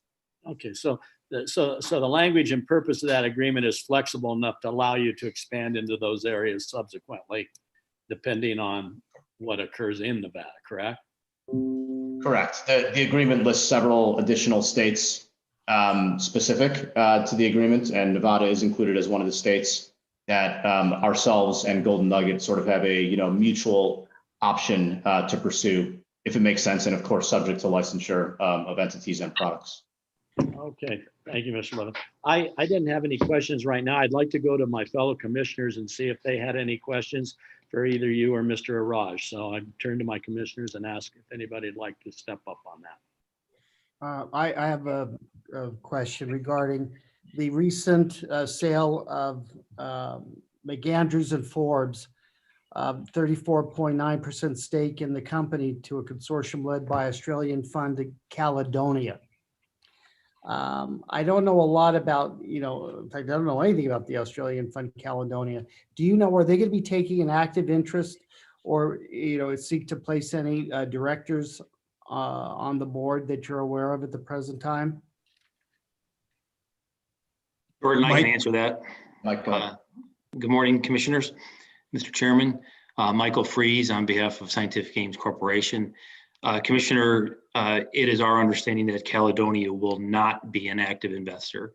They will be an institutional investor that will hold an interest in the aggregate of less than 10%. Very good. That's what I was checking. Thank you, sir. And thank you, Commissioner Cohen. Any other questions? No, just Louis, you did an excellent job of an overview during the board meeting. So thank you. Quite detailed on what is happening with your company. And as far as your expectations in Nevada, how about an employee base specifically for your entity? Do you have some here, or is everything going to be done remotely? What are your thoughts as far as employee base?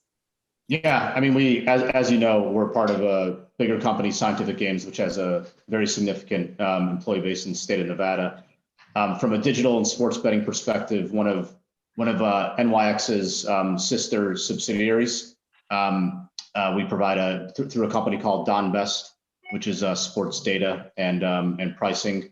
We have a meaningful presence of employees already in the state of Nevada, and we continue to invest in growing that team. Then we also have some other functions supporting our sports and digital business in the state of Nevada as well, and we'll continue to grow that, especially as we grow our presence in the state and in the U.S. as well, as more and more states, legalize sports and other digital products. That's great. It's nice to have a local base of employees versus doing everything remotely. So we appreciate that. So thank you. All right. Thank you, Commissioner Fuchs. Any other questions for the commission? Yes, Chair Moran, this is Commissioner Brown. Just a quick question for Mr. Levin. Is this good morning or good evening for you, Mr. Levin? Where are you right now? Good evening. It's good evening. I'm in London. I live in London. That's what I thought. And how long have you been in London, sir? Coming up on about a year and a half or so. Okay, thank you. I was noting when I was observing the board hearings that for the Australian activity specifically as a benchmark, there were 62,000 bets per minute in connection with the Melbourne Cup. And that appears to me to be an impressive statistic, but I'm interested in terms of your experiences. Was that deemed a huge accomplishment, or how does that compare? I'm not familiar. Yeah, no, I mean, in terms of our sportsbook software, which is considered the most scaled B2B software solution in the world, it's the most bets per minute we've ever accepted at a single event. It outstripped the prior records, which were sort of in the 30 to 40,000 bets per minute range for some of the UK horse racing festivals. And it would far outstrip anything that happens in the US so far.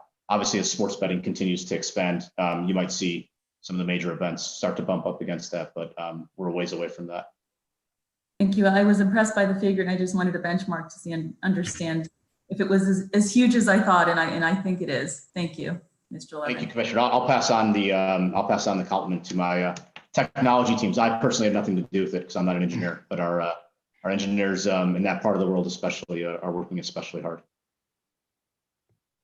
Very good. Thank you, Commissioner Brown, for asking those questions. I didn't have anything further. I didn't know if we have a motion or if there were some follow-up questions by the commissioners. It's kind of difficult with this kind of a format to get everybody to be able to weigh in when they want to. So I don't see anybody else raising their hand, but I would at this time ask Mr. Araj if he had anything he wanted to add at this time. Mr. Chairman, the only thing I wanted to add is that we've reviewed draft number 2 of the 6th revised order of registration, and we have no problem with its contents.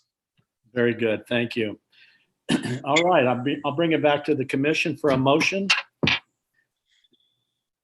Chairman Moran, if there are no other questions, I move for approval of the non-restricted item number 10 as recommended by the Gaming Control Board as read into the record by Madam Secretary.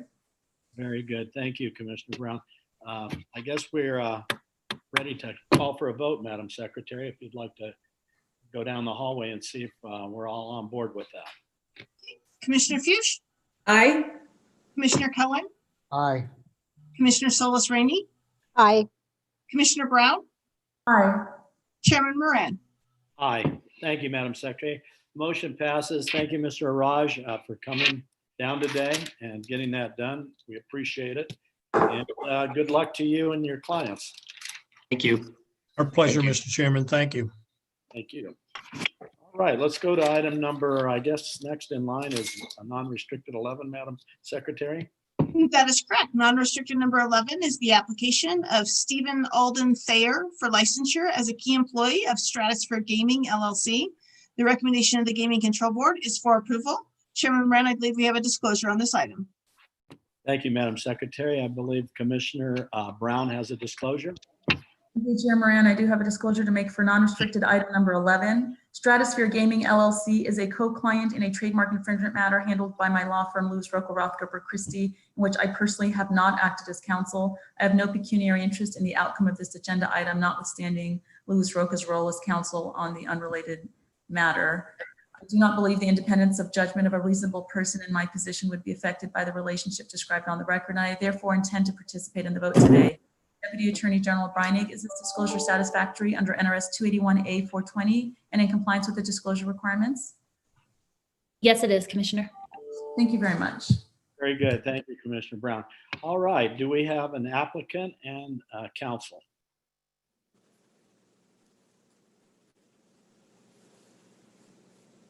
Ms. Gilland and Mr. Thayer. Mr. Thayer is here. Good morning. Good morning. How are you, Good sir? morning. Fantastic.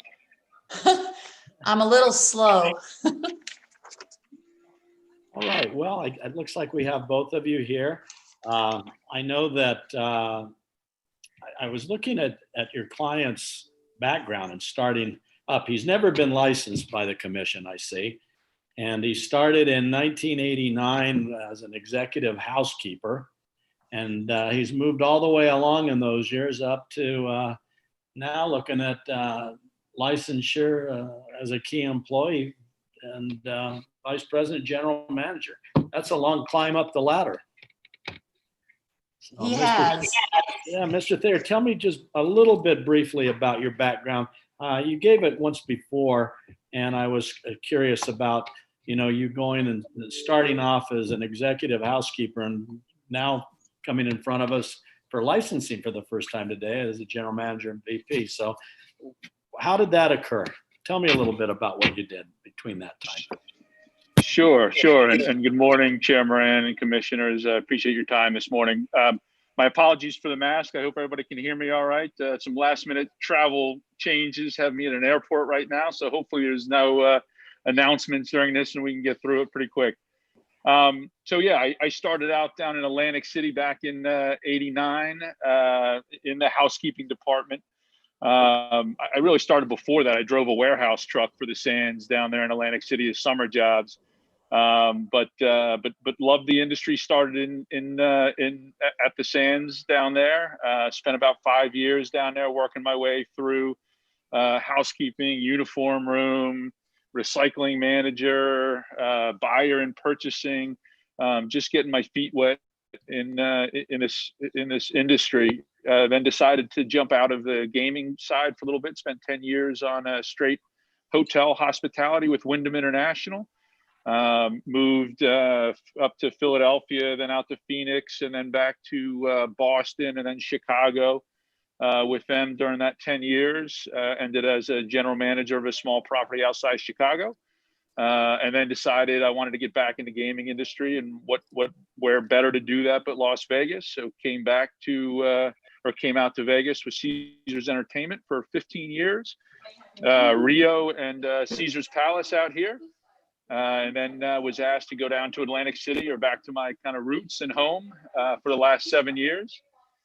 Spent it down there as a key licensed executive down in New Jersey.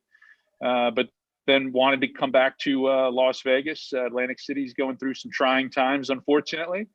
And had a great opportunity to come back with Golden Entertainment and work for the Strat, and have had a great time being back here in Las Vegas. Very good. I was going to ask you one question. How have you found your interaction and that of your council with our gaming staff through the application process? I have nothing but positive things to say. It's been a great experience. It's been prolonged a little bit because of the COVID process, but it's been a pleasure. It's been as easy as you can expect. It's a lot of work and a lot of information that has to pass through, but everybody's been exemplary through the process. Well, that's good. That's good to hear. And I don't see anything in what I've read on your record and background that sticks out as a negative. Everything looks good, but we did want to have an opportunity, like we tell most of the folks that appear in front of us for the first time and haven't been licensed before. And we always want to get an opportunity to meet you and have you meet us, come in front of the commission and talk a little bit. So we have some familiarity with where you're at and where we're at. So having said that, I'm going to at this time ask my fellow commissioners if any of them have any questions for you, as I don't have any. So thank you for traveling and doing this at the same time. Thank you. All right. So commissioners, do any commissioners have any questions? If not, a motion. Just a quick question, Mr. Thayer. I know that you've talked about the shift of your demographics has been towards a little bit of a younger group. I have found that those younger individuals are a little more resistant to the mask. How has that been going for your property? Yeah, I think, and as Mr. Walsh said earlier, in the early days back when we opened in June and July, especially, those were probably our most problematic times of getting people to constantly wear their mask. It's gotten significantly better. I think as more people have just gotten used to going everywhere with a mask on, people now, we still have our challenges, don't get me wrong, but more people are compliant without having to be asked or told, and they actually want to do the right thing. So it's actually become easier in the recent months than it was back in June and July. So it's still, we have to be vigilant. It's still a constant battle. Every employee has to address it. And that's employee to employee as well. If you see somebody that forgets coming out of the employee dining room to put their mask back on, we have to tell them. We have to patrol each other and ourselves. So, but it's gotten much better as of recent months. That's good to hear, because I've seen in other places that it's been a little more difficult with them, but I'm glad to hear that they're following the rules. And also I commend you for having the mobile sign up ability with those individuals of your unrated players, because that looks like it'll be a strong increase in your player group there. Yeah, it can do nothing but help us in the future as we move past this COVID issue. To have a bigger database and to have more players in there is a great thing at any time. Well, great job. Thank you. Thank you, Commissioner. Are there any other questions from commissioners, or are we ready for a motion? I'm seeing nobody. All right, I don't see any. Commissioner Future, would you make the motion? You bet. Mr. Chairman, I move for approval of non-restricted item number 11 as read into the record by Madam Secretary and as recommended by the Gaming Control Board. Thank you, Commissioner. Madam Secretary, would you call for the vote? Commissioner Fuchs, Aye. Commissioner Cohen, Aye. Commissioner Solus Rainey, Aye. Commissioner Brown, Aye. Chairman Moran. Aye. Thank you. The motion passes. And Mr. Thayer, safe travels. And Ms. Gillen, be safe and well. And thank you for coming down today and good luck going forward. Thank you very Thank you much. very much. Have a good afternoon. Thank you. I was going to see how everybody's doing, the court reporter and everybody. Do you think we ought to have a recess now, or would you like to short one, or would you like to continue on with item number 15, which is the Elaine Wynn matter? I can go, Chairman. That's fine. Okay.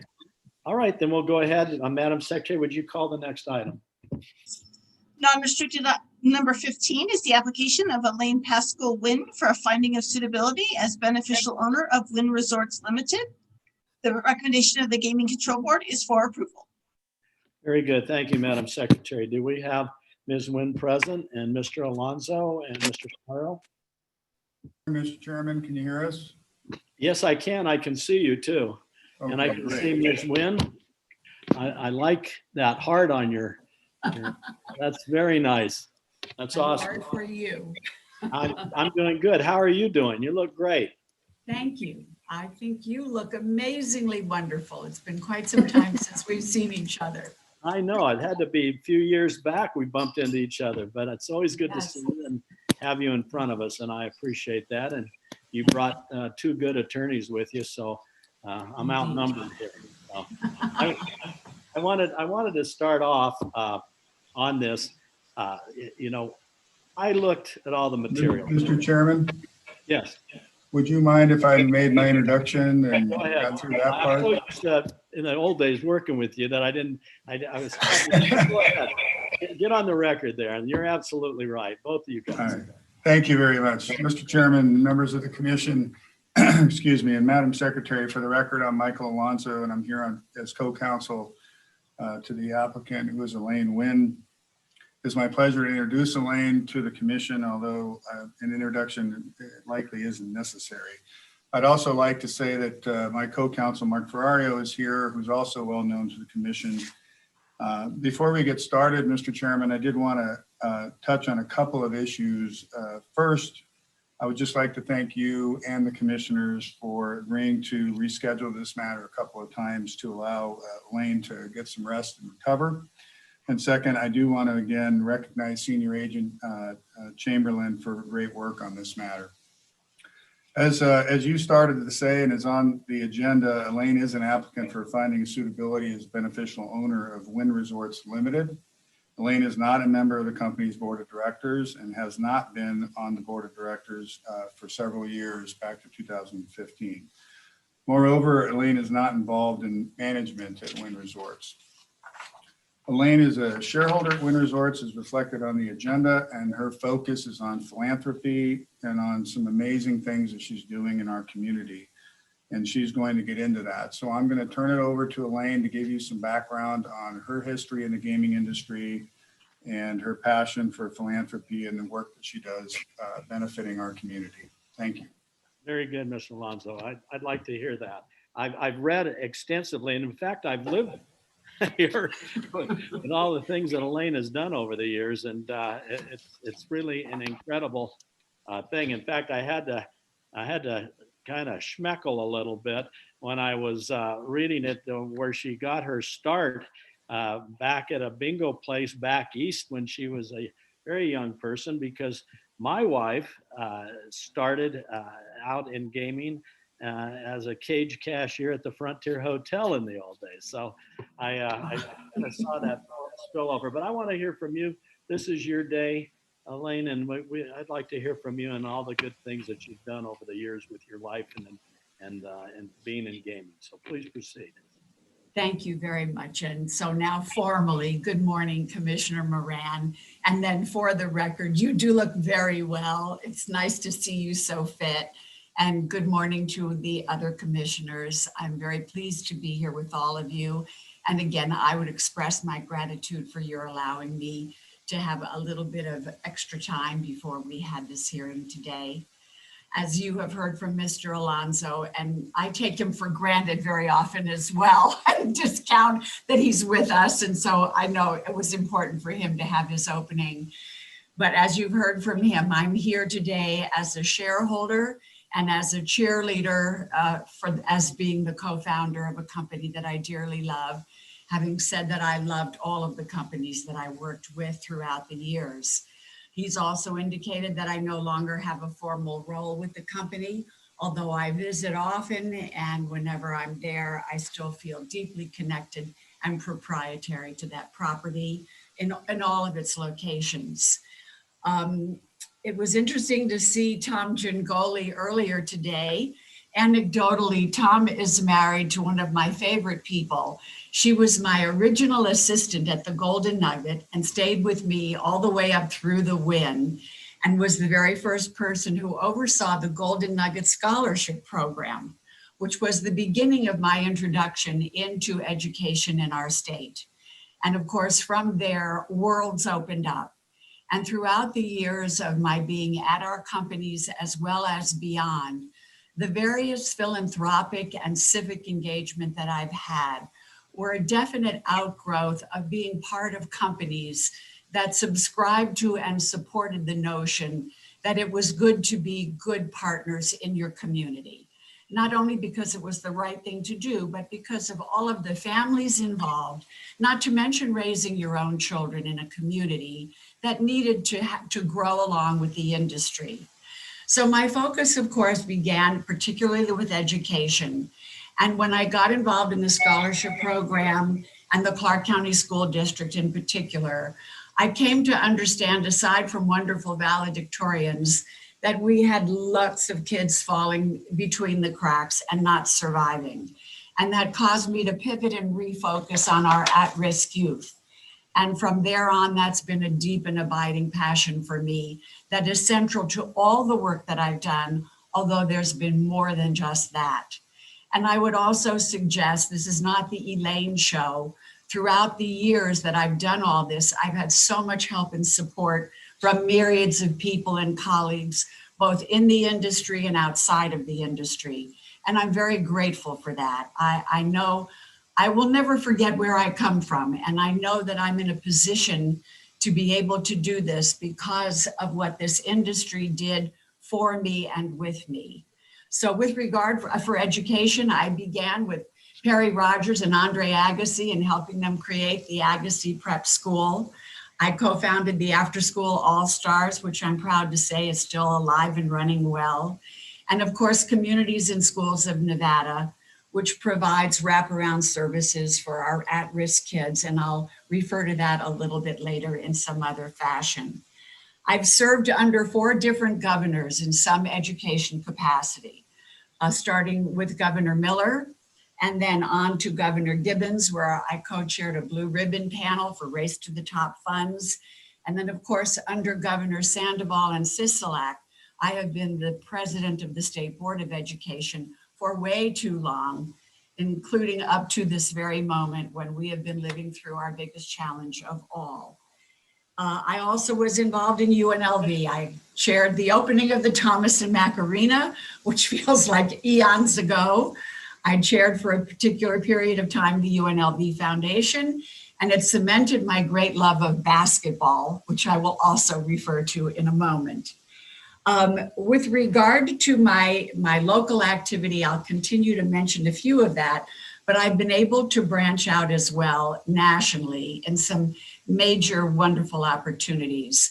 Communities in Schools is a national leader in integrated student support services. I am proud to be the chairman of that organization. We are in 25 states, soon to be 27.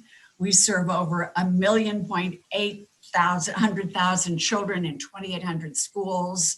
And it is the main thing that keeps me going to this very day. And it is the pride of all the work that I've done. And I think that people are starting to get very familiar here locally with the work that CIS does. It is the bedrock of so much of what I do. Of course, I love the arts. I was involved with Nevada Ballet from the very beginning.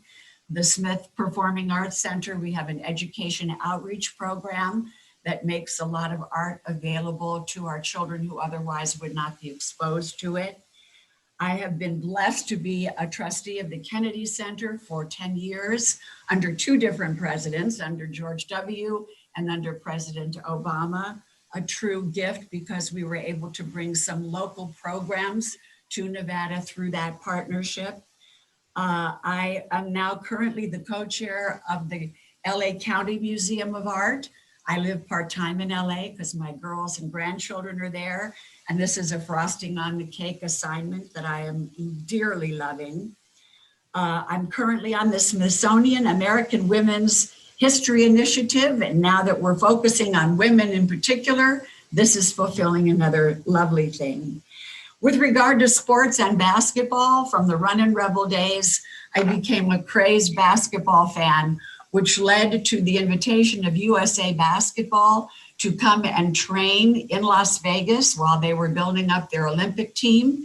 They trained at the Wynn for 12 years, won 3 gold medals. And it was probably, you know, one of the great highlights of the company and my personal life, because I'm now on the Basketball Hall of Fame board, if you want to talk about left field. And then finally, with regard to philanthropy, my daughters and I have created a family foundation so that we could be responsive to the needs primarily in Nevada, but elsewhere as well. We funded things like 3 Square Food Bank, certainly the Nathan Adelson Palliative Hospice program.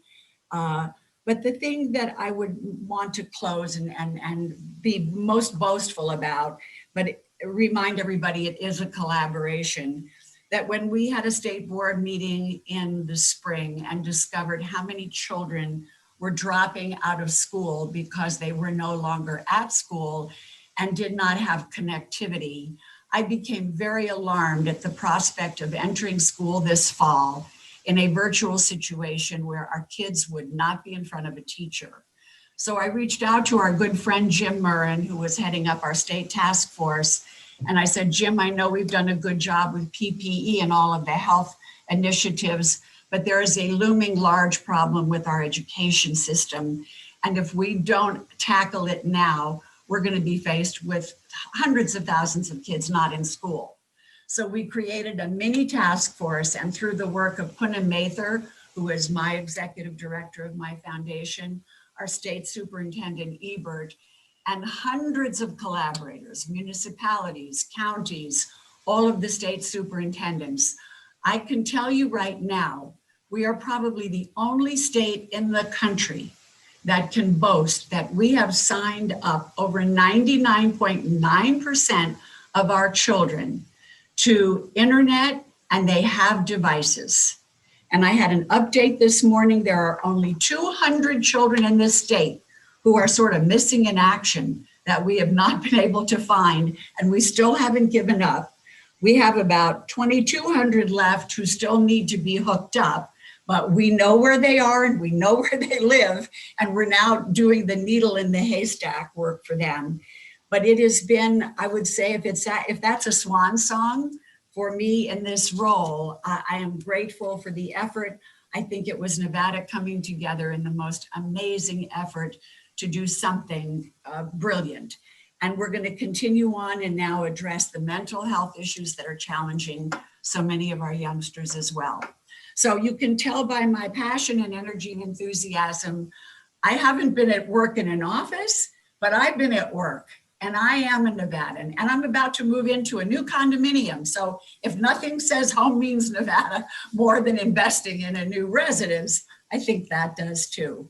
And so I'm grateful that you allowed me to just rant on that way, but I'm so happy to arrive at this day, at this moment. It has been a long time coming, and it will be a cherry on a wonderfully big cake for me. So thank you. That's a wonderful story. And I'm so glad that we were able to give you a microphone so that you could get that story out. It's so wonderful. You are a Nevadan, tried and true. And I've got to tell you, it's amazing what you've done and the changes that you've made for so many young people, particularly, and their parents in our community because of your efforts that you tirelessly have given. You filed an application back in 2010 that had to get dusted off and brought forward, and never a blemish, never a single solitary blemish, but only giving, which you've always done. And Nevada is lucky to have you. And in 2 words, probably the only 2 words I have to say is thank you. And thank you for being here and doing all those things to make our community a better place. Now, having said that, I have no questions whatsoever. And I appreciate you sharing your many accomplishments with me and the commission. But I'm going to turn to the commission now because I'd like to hear if any of my fellow commissioners have any questions for you or your council. And they may or may not, but you've always been involved very, very righteously in gaming and, more importantly, our community as a doer and not just a sayer. So thank you. Having said that, I'd ask my commissioners who would like to go first, if anybody. Mr. Chairman, if I could. Good afternoon, Ms. Nguyen. Pleasure to see you again. It's wonderful to read in the background information that not only, of what you've done in the state of Nevada and throughout the United States, you're still moving ahead. I noticed, your appointment, member of the National Advisory Committee with the Smithsonian Institute. It's just incredible. Your work with the Los Angeles County Museum of Art, it goes on and on. Anyway, I echo Chairman Moran's comments about you and your contribution, well done. I have one question, not for you, Ms. Nguyen, but rather either for Mr. Ferrario or Mr. Alonso. And that just has to do with, I just wanted a statement in the affirmative, if it is accurate, regarding the declaration of Thomas Oriema. And either one of those gentlemen, all they have to tell to satisfy the record, for me, is the contents of the declaration dated June 19th, 2018, as of today, are true and correct. That would be my final question. The declaration is accurate, and the statements contained therein are true and correct, Commissioner Collins. I have no further questions. Thank you. Thank you, Ms. Nguyen. Thank you. Any other commissioners who'd like to go next, if anybody? Mr. Chairman. Commissioner Brown, so sorry to interrupt. If I may just make a quick observation and ask a quick question to Ms. Nguyen. All right, Commissioner Brown. Thank you so much for appearing before us. I wish we could have met in person. I've never met you before, but I have watched your trajectory since I moved here from Munich, Germany in 1993, and you have truly been a force to reckon with and have been very impressive to me personally. You are tenacious, you have perseverance. Just when you talk about looking for the needle in the haystack for the last 200 students that don't have connectivity or devices, that is truly impressive that somebody of your stature is concerned with something that I find to be extremely important, education, and not just education, but also the arts. And I commend you, and I just wanted to personally thank you for the substantial and I believe life-changing contributions you've made to the state of Nevada and nationally, it appears. You're busy everywhere, not just in Nevada. And your mission, it appears to be, is to lift people up and to educate them and to teach them about the arts. But I have to ask you, Ms. Nguyen, what motivates you? I'm very interested. What drives you to do all of these amazing things? I think that is a hard question to answer because it requires a lot of psychobabble. And I didn't come from very humble beginnings, but I did come from humble beginnings. And when I started out in college, I went to work at a bingo, as it was indicated. And I used to get my salary from the bingo would take care of my expenses at college, not my tuition, but my regular everyday needs. And I made a decision early on, and I suppose it continued on with me forever, that I wanted to live a life that was fully engaged with all people. And that no matter how ambitious I may become in terms of aspirations, I did not want to be cut off from any part of the world, because I think that all of that exposure enriches you as a person. I would never have been content to become, although I certainly have been considered elite. That is not what gave me pure joy. When I worked at the companies, my joy was behind the back of the house. I always loved going and hanging out with the staff and the employees. It was always fun because these are the real people of life. And if you restrict yourself to only a narrow slice, then you've shut down a world of opportunities and a world of joy. And I know that sounds like I'm really pontificating and being very, mouthy, but it is my philosophy, and I've shared it with my daughters. We've shared it with our grandchildren. And I think it's playing out in real life today. My oldest granddaughter is a senior in college now. I've never been prouder of her. She became so active in this latest election. She has become such an invested person in affairs that you think a lot of kids are not really going to worry about, especially when they come from privileged families, that I can see that the genetic material is sort of being passed on. And that's the best gift I can give to them is, the appreciation for life writ big. You can be rich, but you can be rich in lots of ways. And I've been lucky enough to be rich in lots of ways and never wanted to be isolated, never wanted to be in an ivory tower. Wasn't fun. Wasn't fun. I have more fun with people. And I know sometimes the biggest surprise for folks is when they meet me is when they say that I was approachable or I was down to earth. And it surprises me to this day because it hurts me to think that I would be perceived otherwise. And I don't know if that's a good answer, but that's how it Thank feels. you absolutely for that very meaningful and thoughtful response. And as I've watched over the years and as I listen to you today, you remind me a bit of Melinda Gates, and she's just written a book recently, and she seems to share your philosophies. And I hope that's a flattering comparison because to me, it's a huge deal what you've done for the community. So again, thank you, and thank you for appearing. I'm glad you're well. Thank you. You hit on one of my goddesses. Yes. Thank you, Commissioner Brown. Any other commissioners have any comments or questions at this time? I did, Chairman Moran, if I may. Yes, Commissioner Rose. Solis Randy, yes. Good morning, Ms. Nguyen. How are you?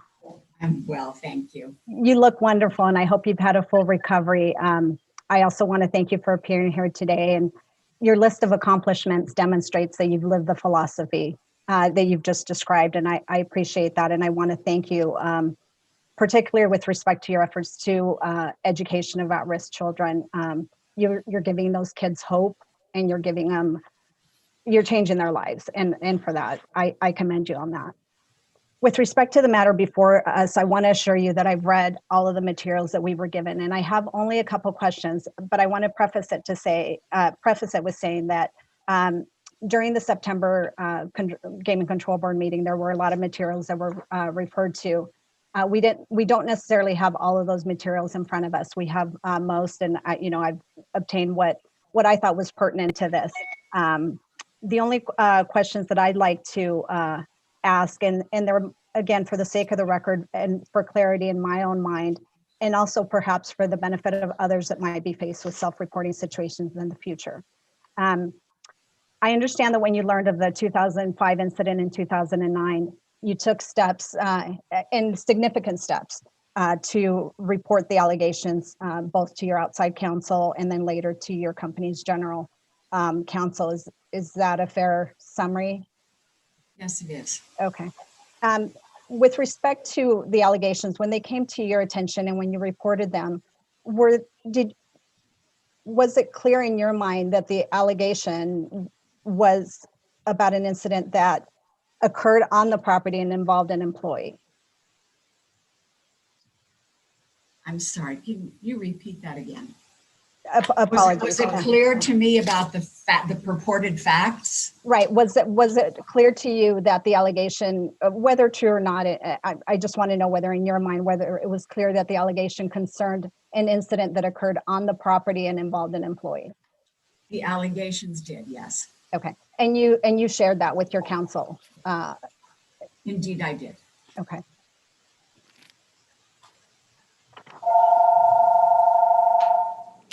In the materials that I looked over, there was a letter that I believe you, Mr. Ferrario, referred us to from Mr. Cole to Ms. Wade in 2018.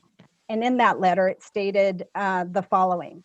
Ms. Sinatra informed Ms. Wynn that the matter had been discussed by the attorneys and it was deemed not to have been an issue of concern for the company. But then it goes on to say that Mr. Schreck has been involved in handling the allegations on behalf of the company. So perhaps those statements can be reconciled and you're able to do that. But if your counsel or any of you present could maybe explain what you understood to have been done on behalf of the company if there was a determination made that the allegations didn't concern the company. In order to be precise, I am going to let my counsel respond to that question. Thank you, Ms. Wynn. Good morning, or now it is afternoon, Commissioner Solis Rainey. I think you were referring to the letters that are part of your material. One is the letter dated October 16th, 2018. That was from my co-counsel at the time, Mr. Cole, to Karen Wells, Massachusetts Gaming Commission, where we put forth a detailed history regarding the reporting of the incident. And then there was another letter that we submitted as well to the law firm that was retained to investigate allegations that arose regarding the affairs at Wynn Resorts. If your question is, how did this unfold? I think what's borne out in the letters and also in the many transcripts where Ms. Wynn has testified is an email was received from somebody that Ms. Wynn did not know. And that triggered the activities that followed. It's clear in the letters, and I've gone back through the letters. I've gone back through everything in preparation for this hearing. Everything that is set forth in the letters, we stand behind. We've found nothing to cause us to doubt what we set forth there.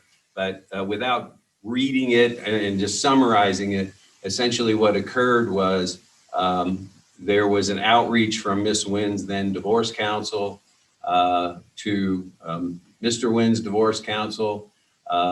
There was inquiry made by Mrs. Wynn of Mr. Schreck. There was in effect insufficient answers being provided.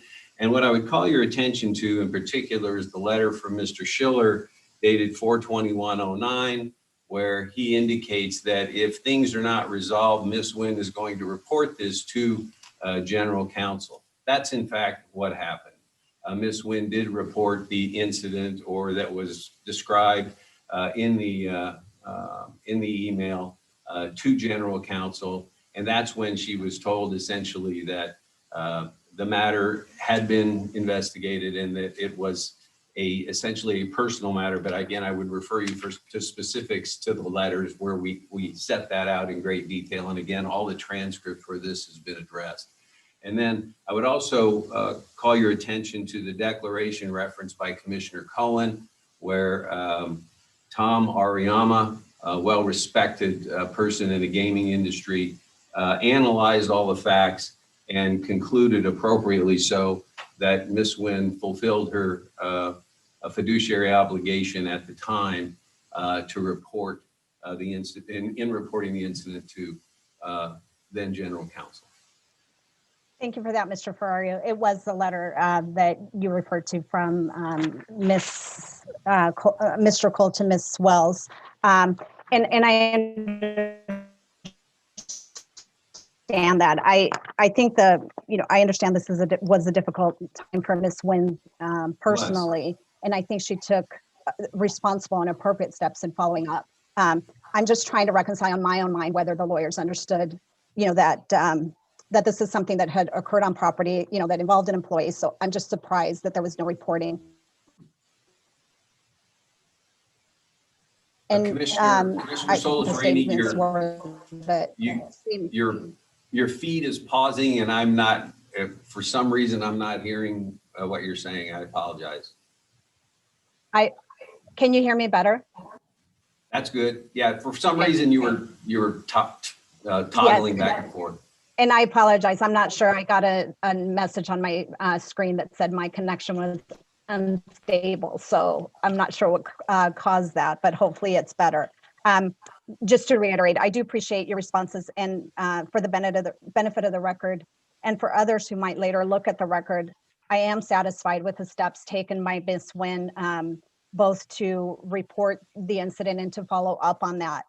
As this regulator, any serious incident that occurs on the licensee's premises, and and especially when it involves an employee, but frankly, even if it was a patron, is something that I would expect would be brought to the board's attention. I wish that had been reported. I don't fault Ms. Nguyen for not being the one to report that. I think she did the best that she could under those circumstances. But I do accept that she reasonably relied on counsel to guide that decision. But thank you so much for your responses, Mr. Ferrario and Ms. Nguyen. I appreciate that, and I'm glad that that is part of the record. Thank you. Right.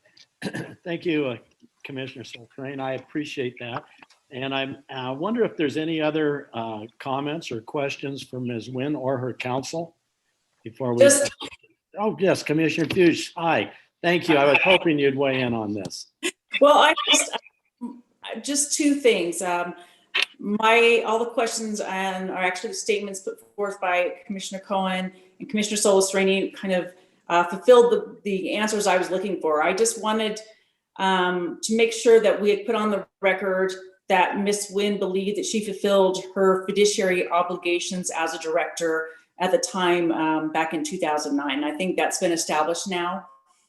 I think our role as commissioners, we all needed to hear that and to have that on our record. So I appreciate both of them speaking up, because if they hadn't done it, I was all ready to go forward with that. So Ms. Nguyen and your counsel, we appreciate you going through this process and putting that on the record for us as a commission as well as for the board. So thank you.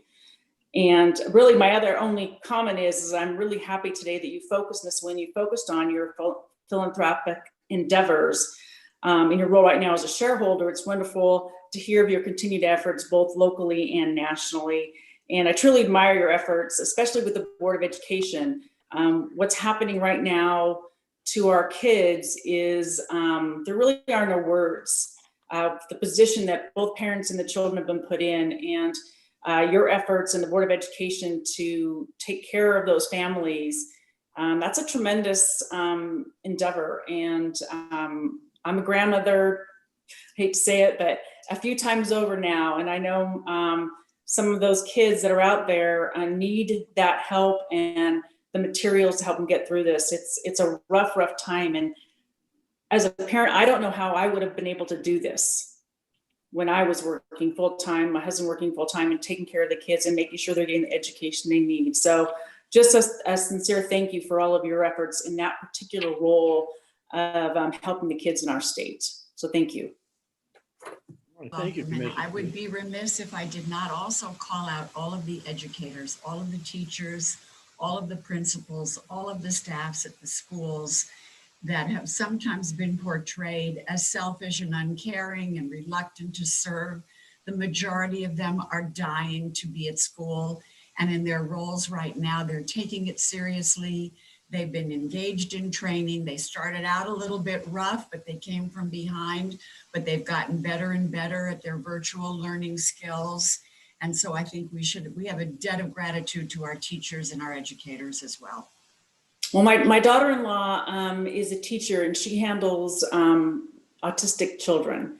And I'll tell you what, in a normal environment, it's quite an endeavor. But in this environment, it's really, really, really difficult. And you're right, our educators are really don't get the acknowledgement and the support they need at times. So I really, again, appreciate all your efforts. All right, very good. Very good. Any follow-up questions from any commissioners? I don't see any.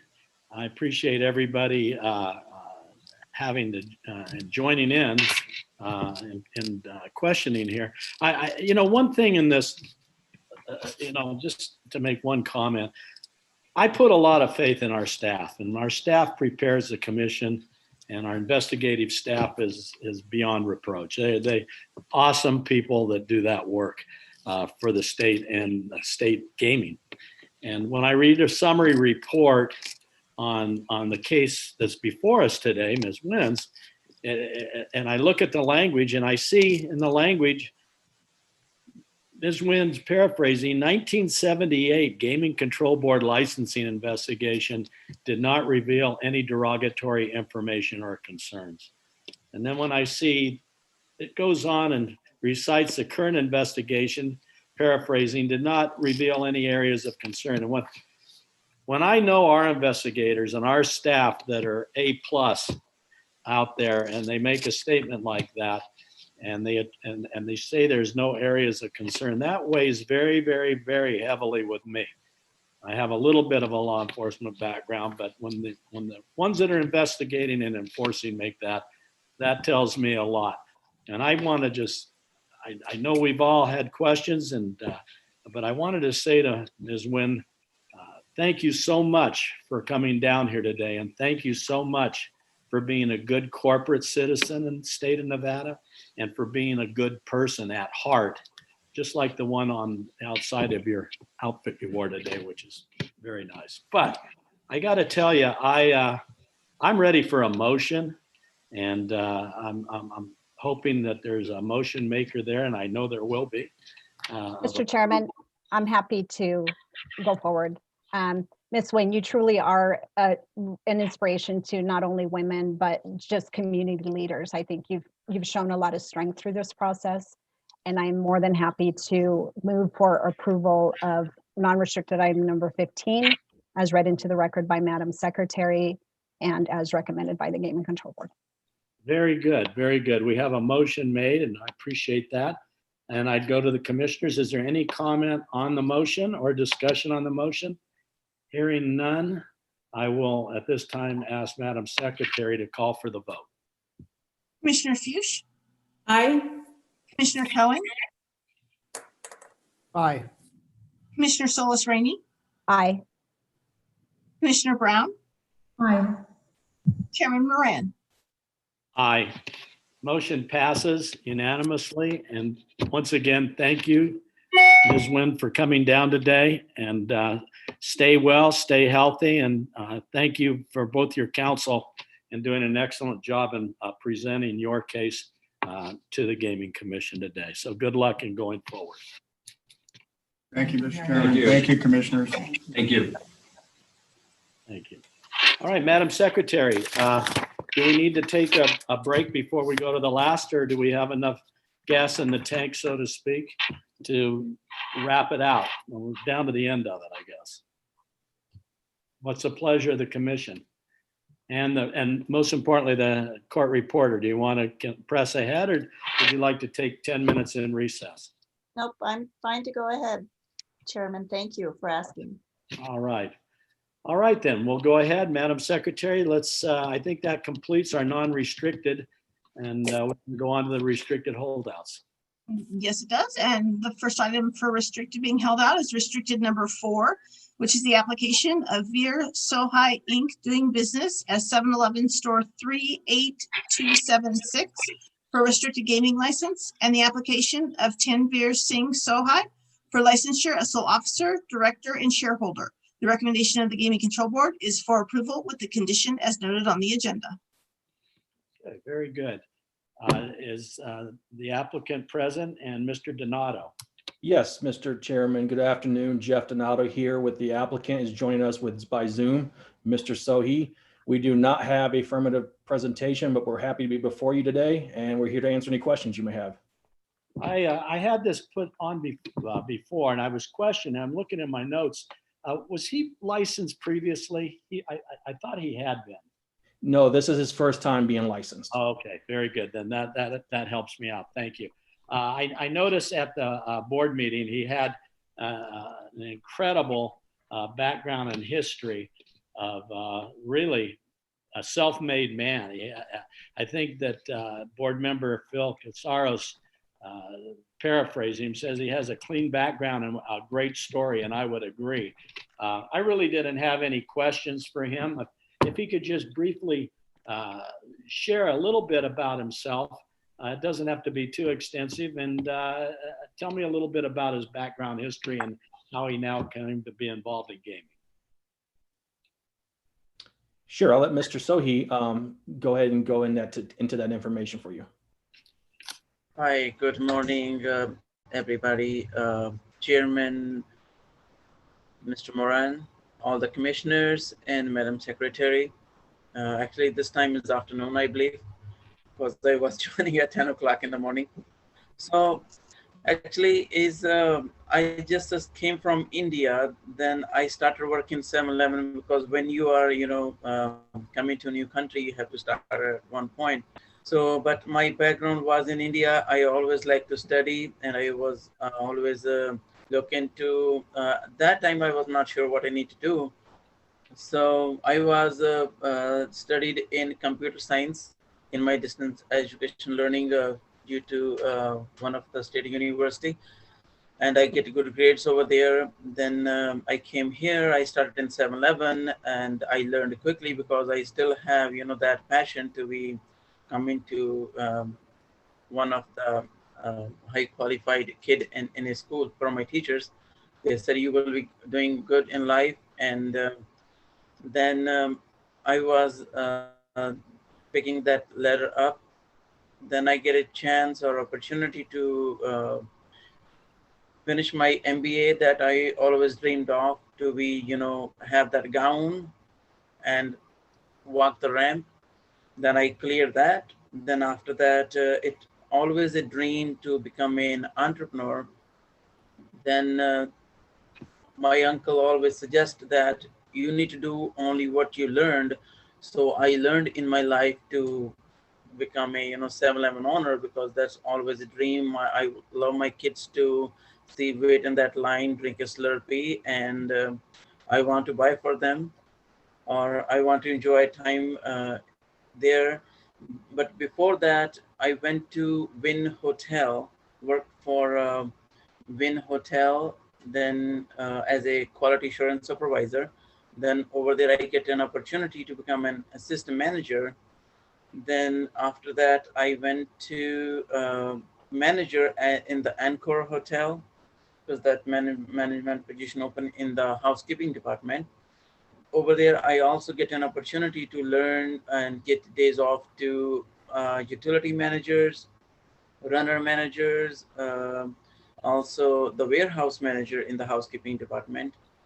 Then after that, I said, you know what, I really need to pursue my dream. At end of the day, what I want to be when I retire, people want to know me as a, as somebody working in the convenience store. So that's, here I am. Right. Well, that's incredible. You worked a lot of hours to get there, didn't you? Sir, I'm still working a lot of hours, and I'm willing to do that because that's what I know. Dreams do come true, but it takes a lot of passions, a lot of hard work and dedication to it. So well, we're glad that you came in front of us today and that we could chat and meet you for the first time. And you're embarking on now a gaming career because you're going to have some machines and the responsibilities that go and are involved in that. You've completed the compliance program, and you're getting everything that you need to be successful down there, correct? I appreciate it, sir. All right. Well, very, very good. I didn't have any other questions. I just wanted to make your acquaintance, and I'll turn to my commissioners, and they have some questions for you. They may have. If not, maybe one of them will make a motion for approving this for you. Okay? Mr. Chairman, I just had a quick question. Sure. Mr. Sohi, welcome. Good afternoon. Very good afternoon, ma'am. Just curious, how was it that you came to the United States? Did you come as a child or as an adult? Actually, my spouse was here. Okay. Yeah. Okay, great. No, you clearly have put a lot of work into this. It looks like you have your life savings into this and you're working hard. So I know this is going to work for you. I didn't have any questions regarding your background. It's very clean. I was just curious from your application, how that came about. And as I was listening to you talk, I was reminded of a quote that my mom always said, that dreams only work if you do. And I think you've truly shown that you are working, and I sure hope that all of your dreams come true. Thank you very much. I appreciate it.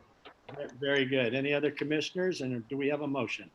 I just want to just double check. I agree with everything that's been said today, but you do have a slot route operator, correct, Century? Yes. That is correct. He's entered into a 7-year contract with Century Gaming to be a slot route operator. Perfect. Just want to make sure we have that on the record. And with that, if there's no other comments, I could go ahead and move for approval of restricted item number 4 as recommended by the Gaming Control Board. Just one comment, Commissioner Fuchs, if I may. Thank you. Hello, Mr. Sohi. How are you this afternoon? Good morning, ma'am. Good afternoon, actually. I was sitting at 10, so it's still morning for me. Understood. And for clarity of the record, I just want to confirm that you have sufficiently complied with the seminar requirement. Is that correct? We did, actually. I did attend it. I received my letter and I provided it to Mr. Donato. And it's also my understanding, sir, that there's the slot route operator condition for 1 year, but then I understand that you have a contract for 7 years. Is there any interest to bridge the contract, or are you intending to stay with a 7-year contract? No, we need to do, I need to stay with my contracts. Okay, thank you. And I did very much enjoy your heartwarming journey and your personal growth. And you've been here directly from Punjab, India since 2005. And I'm hopeful to see your trajectory continue to move onward. Yes, ma'am. Thank you very much. If you have no further questions, thank you, Commissioner Fuchs. Sure. So I guess I'll just restate my motion for approval of restricted item number 4 as read into the record by the Secretary and as recommended by the Gaming Control Board. Very good, Commissioner. Thank you. Okay, we have a motion. Not seeing any requests to discuss it further. I'll ask Madam Secretary to call for the vote. Commissioner Fuchs? Aye. Commissioner Cohen? Aye. Commissioner Solis Rainey? Aye. Commissioner Brown? Aye. Chairman Moran? Aye. Thank you. The motion carries and passes, and good luck to you, sir. We appreciate the approval, and I wanted to thank Agent Finlinson for all her excellent work on the application. Thanks, Mr. Donato. Always good to see you, and thanks for coming down today. No problem. Thank you. All right, Madam Secretary, next item. Next item is restricted number 5, which is the application of Home Field LLC doing business as Home Field Bar for restricted gaming license, and the applications of Richard Peter Havlin Sparks, Michael Joseph Johnson, and Alan Eugene Weimer for licensure as a member and or manager. The recommendation of the Gaming Control Board is for approval. Chairman Moran, I believe we have a disclosure on this item. Thank you. I believe Commissioner Brown on 5 has a disclosure. Thank you, Chair Moran. I do have disclosure to make on restricted item number 5. The law firm of Lewis Roca, Rothgerber Christie, where I'm employed as a partner, represents Michael Joseph Johnson with respect to corporate work regarding an unrelated entity, Sporting Life Bar LLC. And Richard Sparks is a co-party with Michael Joseph Johnson in the unrelated contract matter, in which I have personally not acted as counsel. I have no pecuniary interest in the outcome of this agenda item, notwithstanding Lewis Roca's role as counsel to Mr. Johnson and Mr. Sparks on the unrelated contract matter. I do not believe the independence of judgment of a reasonable person in my position would be affected by the relationship described on the record, and I therefore intend to participate. Deputy Attorney General Breinig, is this disclosure satisfactory under NRS 281A 420 and in compliance with the disclosure requirements? Yes, it is, Commissioner. Thank you very much. Okay, thank you, Commissioner. And who do we have here? Do we have the applicant? Is Mr. Weimer present? We do, Mr. Chairman, and let me jump in here. This is good afternoon, Chairman Moran, members of the Commission, and Madam Secretary. Ed Garcia with the law firm of Holland and Hart here on behalf of the applicant Homefield Bar. Yes, I believe it looks like we've got all the principals, Mr. Richard Sparks, Mr. Michael Johnson, and Ellen Weimer. Mr. Sparks and Mr. Johnson have previously been licensed for their other location, the Sporting Life Bar, although Mr. Weimer has not. This is his first time appearing before you. So with that, I'd be happy to answer any questions. We stand ready to respond to any questions you or the commission may have. All right, thank you, Mr. Garcia. I appreciate that. I was interested in hearing, since this is Mr. Weimer's first go around, I had heard a little bit from him on the type of establishment and what they're doing there. And also I was interested in other locations. Are they looking to expand? And I'd just like to hear a little bit from Mr. Weimer, and he can give me a little bit of an overview since he's one of the managers, correct? Absolutely. Ellen, go ahead. Yes. Hello, good afternoon to everybody. So I've been with the company since the beginning. In 2014, we opened, and we're always on a search for other locations, but our standards, I guess, are pretty high for what we're going to look at. And so it's taken this long to find a location that we think is promising. And so this is where we're at with Homefield. Okay, very good. You had an interesting food concept. I know you had indicated it is sit-down dining, but it's not a family dining. So I was curious if you could tell me a little bit about your concept there and in regards to your food. And it's a local sports bar concept with an adult focus with sports and good food. It's a lot of regular bar fare, but done from scratch with scratch ingredients. And we have a highly qualified chef. And, we make everything from bare ingredients. Okay. Tell me a little bit about you. If approved, you're going to have 15 slots there. What kind of a background do you have in gaming? And I've been in Las Vegas since 2001. And I've been working in taverns pretty much that entire time. I spent 2 years on the Strip, but otherwise I've been managing gaming operations that entire time since then. So yeah, I've got a lot of experience with. Very, very good. Well, those are some of the things I was interested in, and I didn't know if my commissioners, my colleagues, have any questions for you. I didn't see anything in your background other than the fact this was your first go around for licensing, and naturally we wanted to have you in front of us so we could get a look at who's going for licensing over there. So now that we've done that, let me ask my fellow commissioners if they have questions or a motion to make. Mr. Chairman, if I may, I had a couple of brief questions. Yes, Commissioner, go ahead.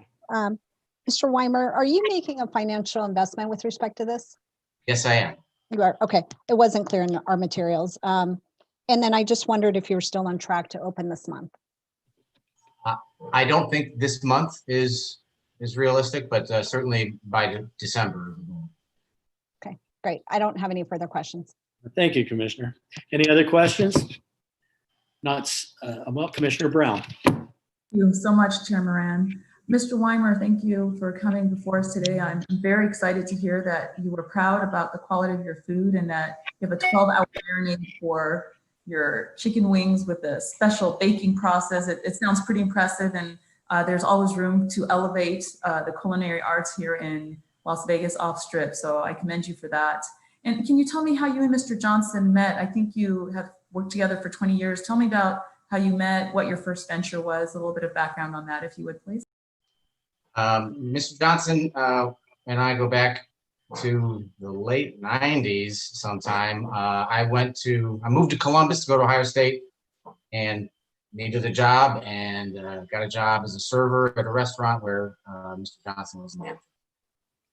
And we worked together off and on, all in Columbus, and then off and on we worked together in 2001 when I came out here to Vegas. We came out to work for the same company. We've just worked together off and on ever since that time. Thank you very much. I have no further questions, and if no other commissioners have questions, I'd like to make a motion. Chairman Moran? Yes, please do, Commissioner Brown. Thank you. Thank you, Mr. Chairman. I move for approval of the restricted item number 5 as recommended by the Gaming Control Board, as read into the record by Madam Secretary. Thank you, Commissioner. Madam Secretary, do you want to call for the vote? Yes, I will.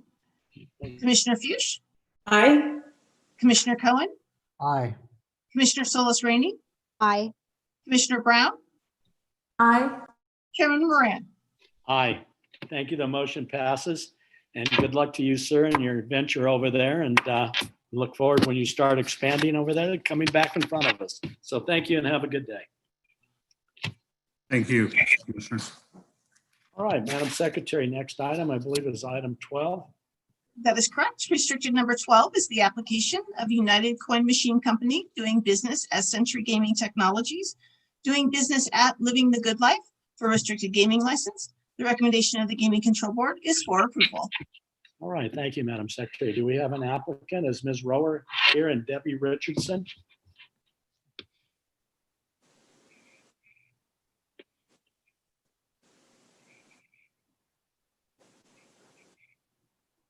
I'm not seeing anybody.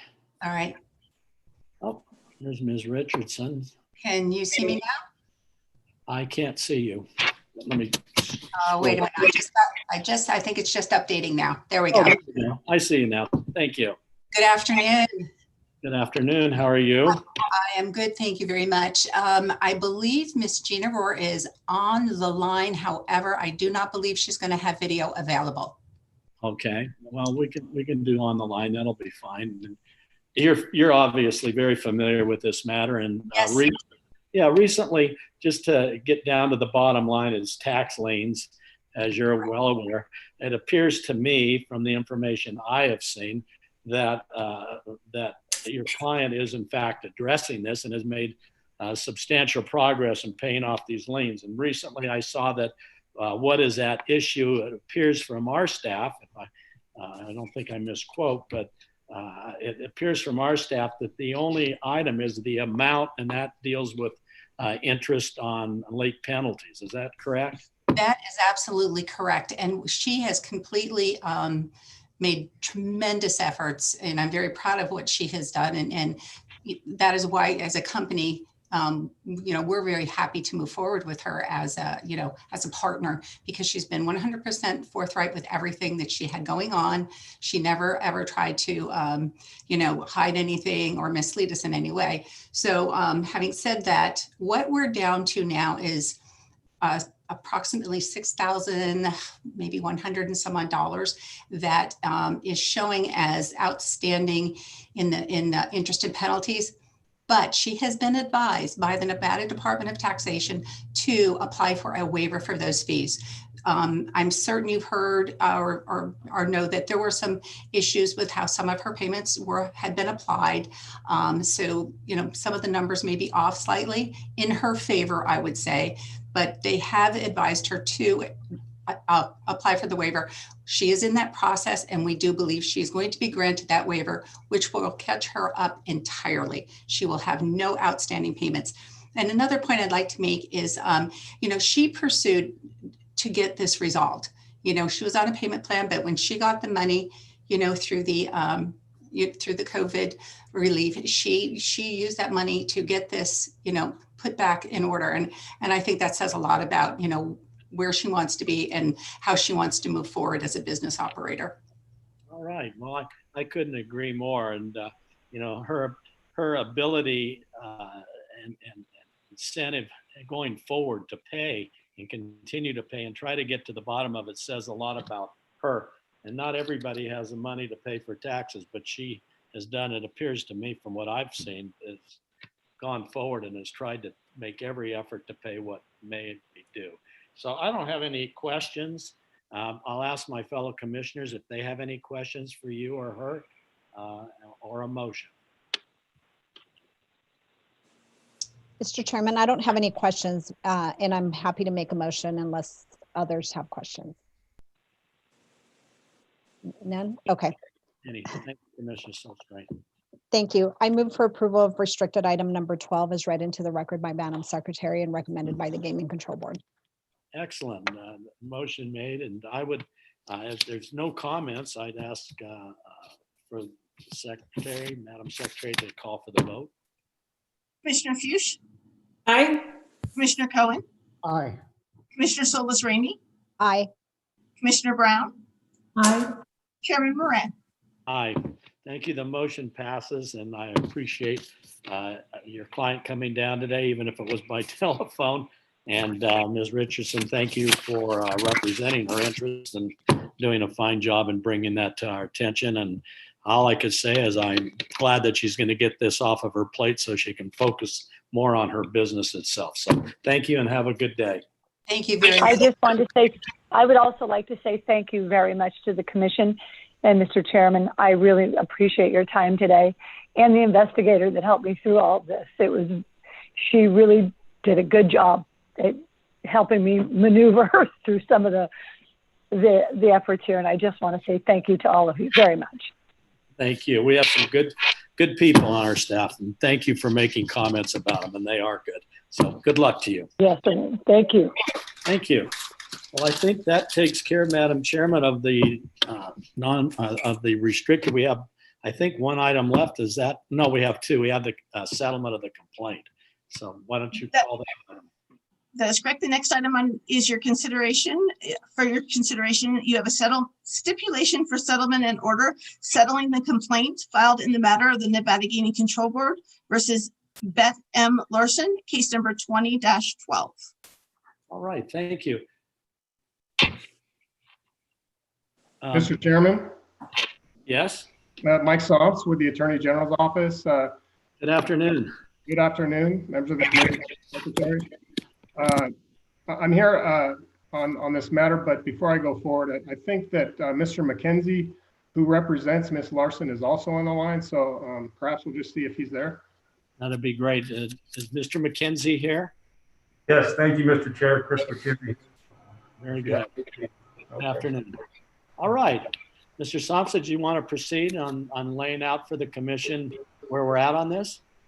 Sure. Before you for your consideration is a settlement between the board and Ms. Larson. Ms. Larson is a restricted gaming licensee up here in Carson City. She owns the Timbers Bar. So this settlement is resolving a complaint that was filed contemporaneously with the settlement. The complaint is pretty straightforward. It contains one count, which alleges violations arising from failures to comply with the COVID-19 related health and safety requirements. Specifically, back in August during an inspection of the establishment, a board agent found that none of the patrons at that time were wearing masks, and some of those patrons were also not social distancing. In addition, the board agent found that the bartender, who was also not wearing a mask, didn't actually put one on when the board agent discussed the mask wearing requirements with her. The complaint is settled through Ms. Larson agreeing to pay a $5,000 fine and placing a key employee condition on her license. The board is seeking this key employee condition in addition to a fine because the board learned that Ms. Larson has not been on the premises since approximately February. So that's the reason for that key employee condition. So with that, Mr. Chairman, the board is seeking approval of this settlement, and I'm happy to answer any questions that commissioners might have. All right. Thank you, Mr. Somps. I would, at this point, ask the commission if they have any questions for Mr. Somps on this matter.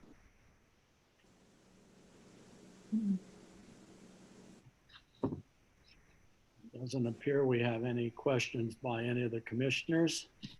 Is that accurate? Then, Mr. Chair. All right, Commissioner Cohen. I move for approval for the stipulation and settlement and order to be executed by Chairman Moran pursuant to the complaint on file in this matter. You have a motion. Is there any discussion by my colleagues on the motion to approve the stipulated settlement? I don't see any questions. Madam Secretary, I'd call for the vote. Commissioner Fuchs? Aye. Commissioner Cohen? Aye. Commissioner Solus Rainey? Aye. Commissioner Brown? Aye. Chairman Moran. Aye. All right. Well, that passes and it's accepted. And thank you, Mr. Somps, for coming down and good job putting that together. Thank you. Thank you. All right, next item. Next item for your consideration is an appointment to the Off-Track Pari-Mutuel Wagering Committee. Okay, I understand that we've received only one letter. I guess that hasn't changed, correct?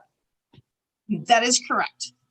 Okay, what's the pleasure of the commission on that item? The one letter that came in was from William Hill. I didn't know if Commissioner Cohen had any comments on that or any of the other commissioners as to whether or not you wanted to accept that or move it down the road or not accept it. So, you know, I'd like to hear from my colleagues on this. Who'd like to go first?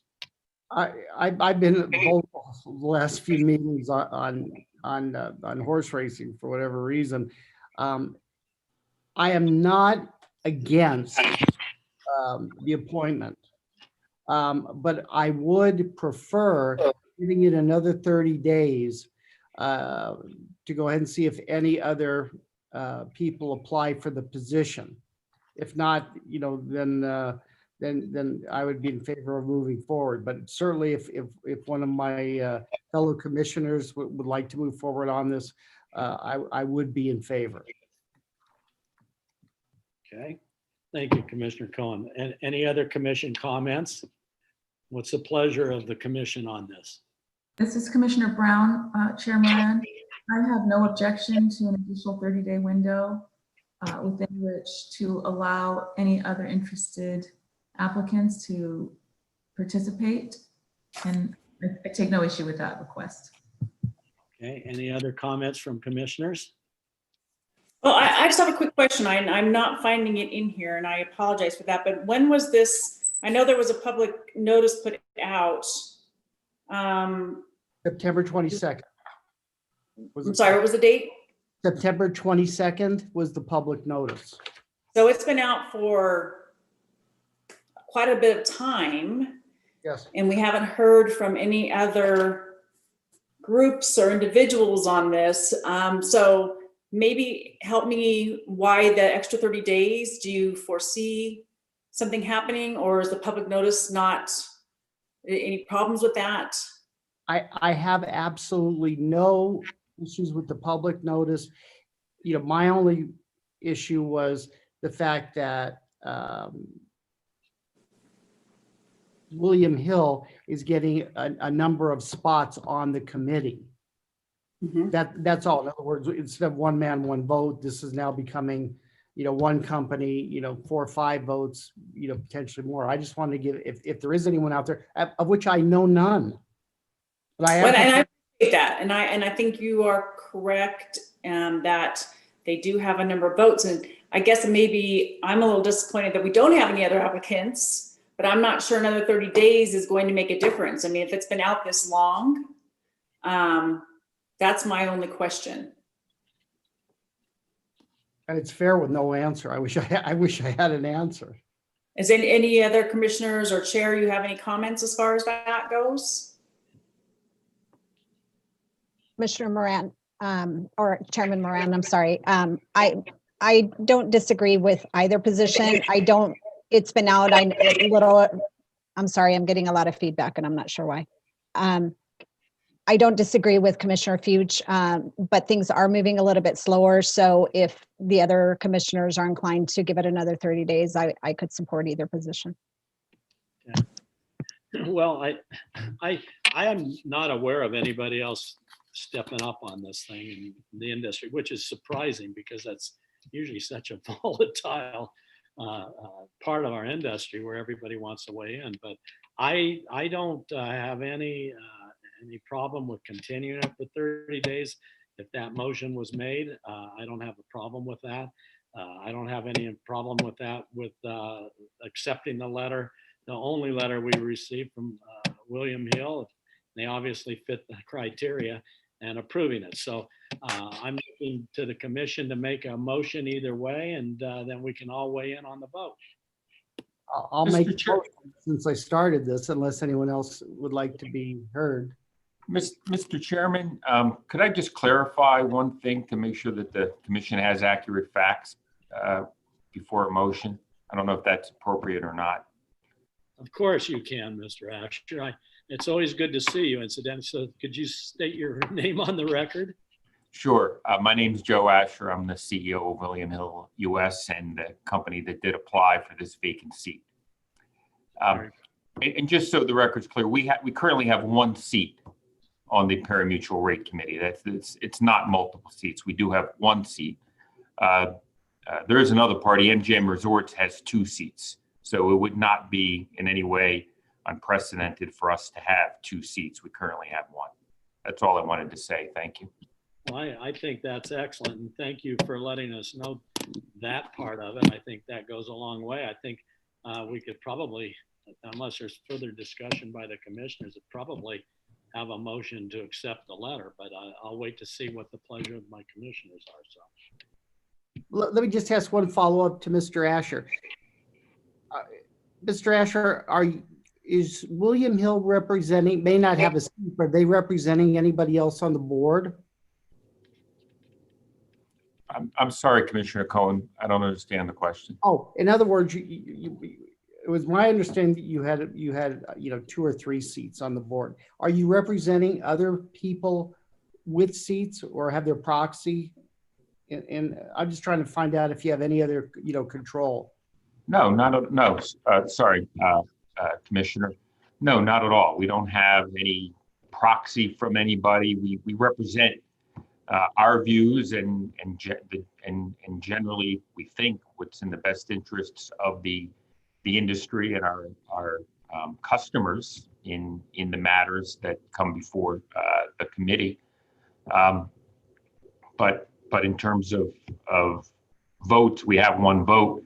I think I would also note Caesars has a seat on the rate committee, but that's their seat. That's not our seat.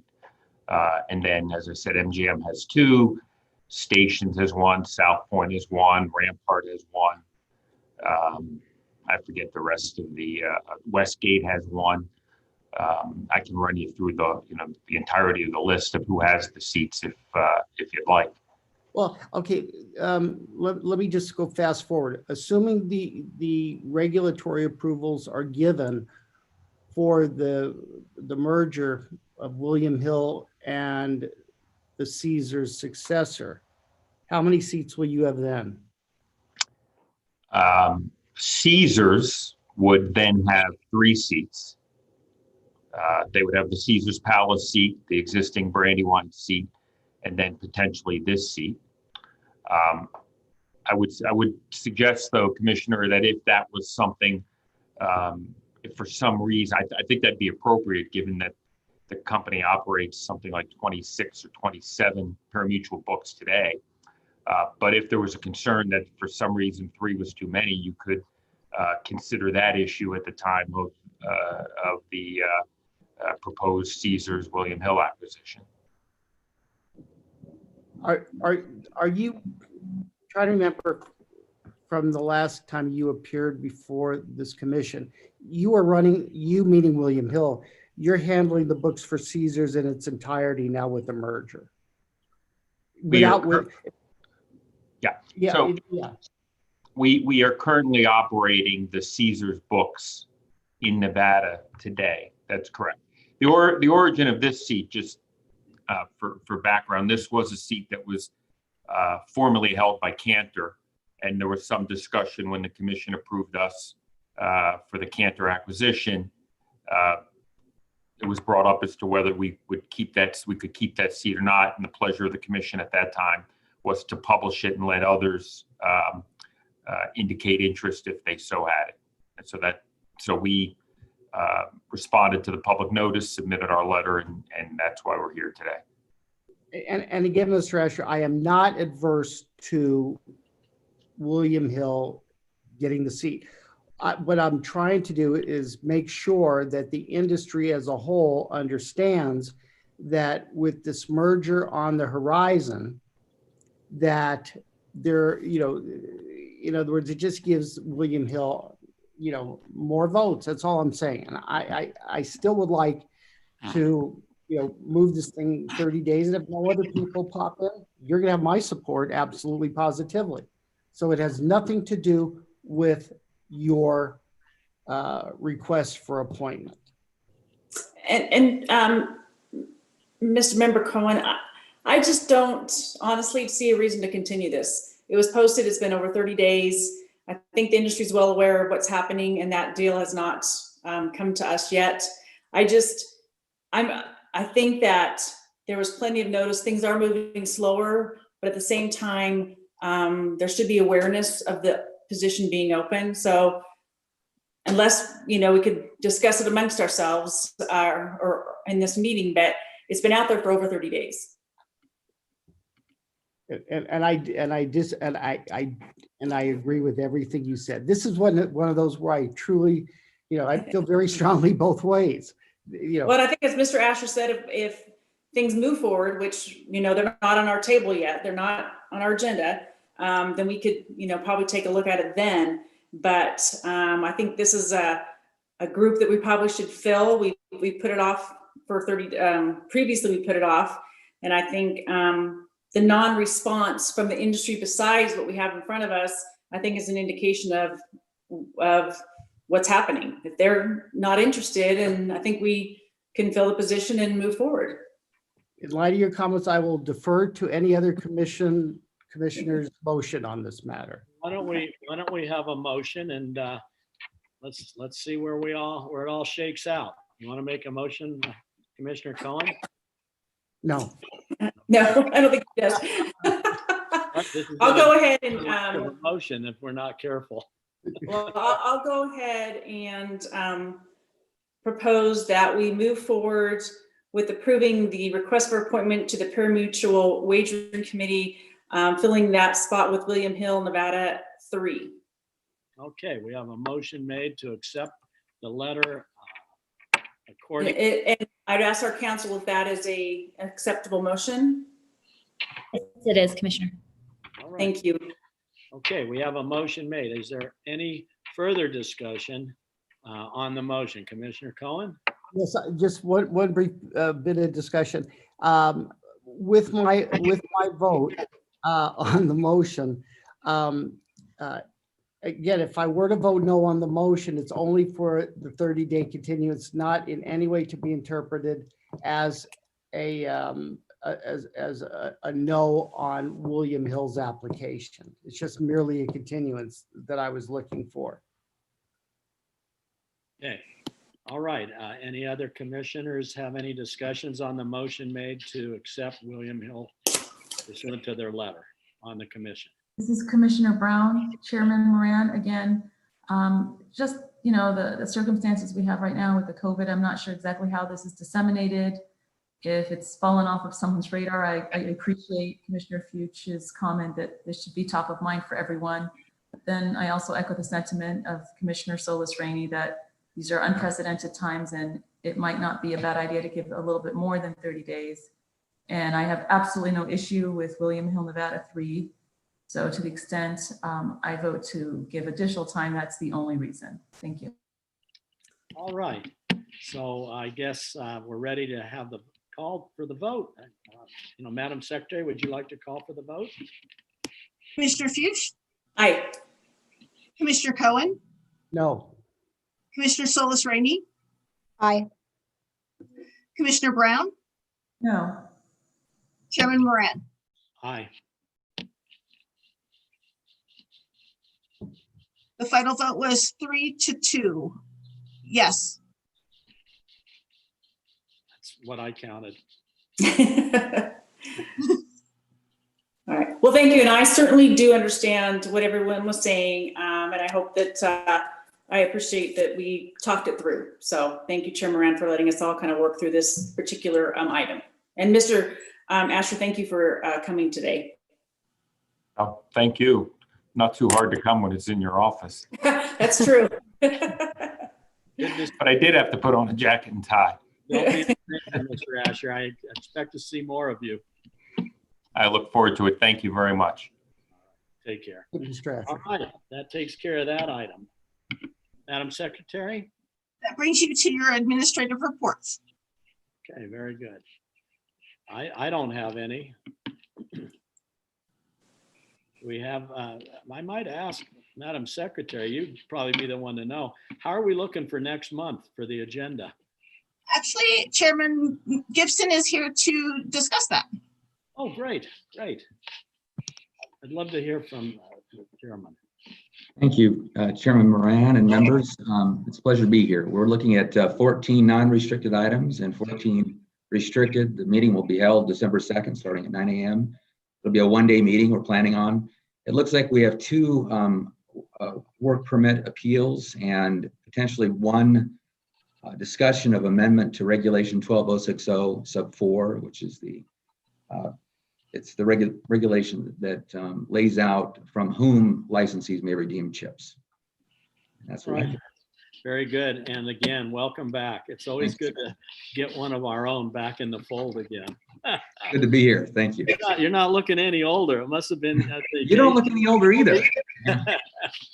Oh, thank you. All right. Well, that takes care of the administrative reports. I guess we can go to public comment, Madam Secretary.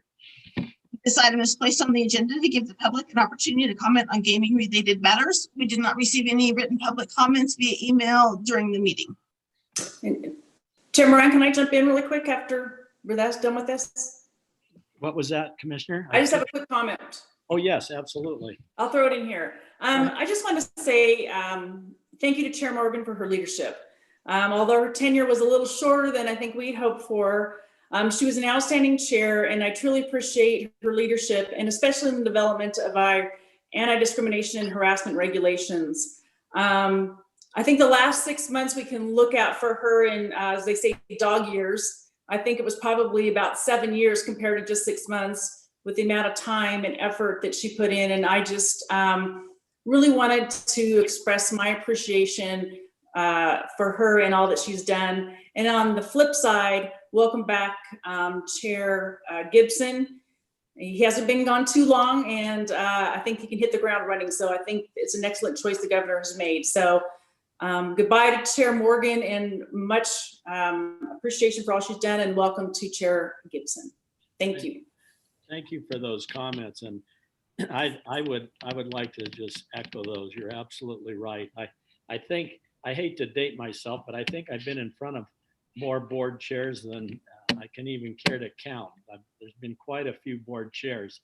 And I gotta tell you, the one that's leaving and has left, Sandra Morgan, and the one that has arrived, Chairman Bren Gibson, are both equally. We're so lucky to be able, if we lose a really, really good one, and that we got a really, really good one back. So good luck to Bren, and good luck to Sandra Morgan. And I got to tell you, I thoroughly enjoyed and have enjoyed and look forward to enjoying in the future working with both of them. So I echo your concerns. Thank you. All right, well, that's that. I guess we could move and call it a day here. We're all done. Record time. Happy Thanksgiving to all. Take care. Ditto. Happy Thanksgiving to all. Thank you, commissioners, and thank you, Madam Secretary. Appreciate your hard work too for us all the time. Thanks. Always. Welcome. Thank you. Thank you.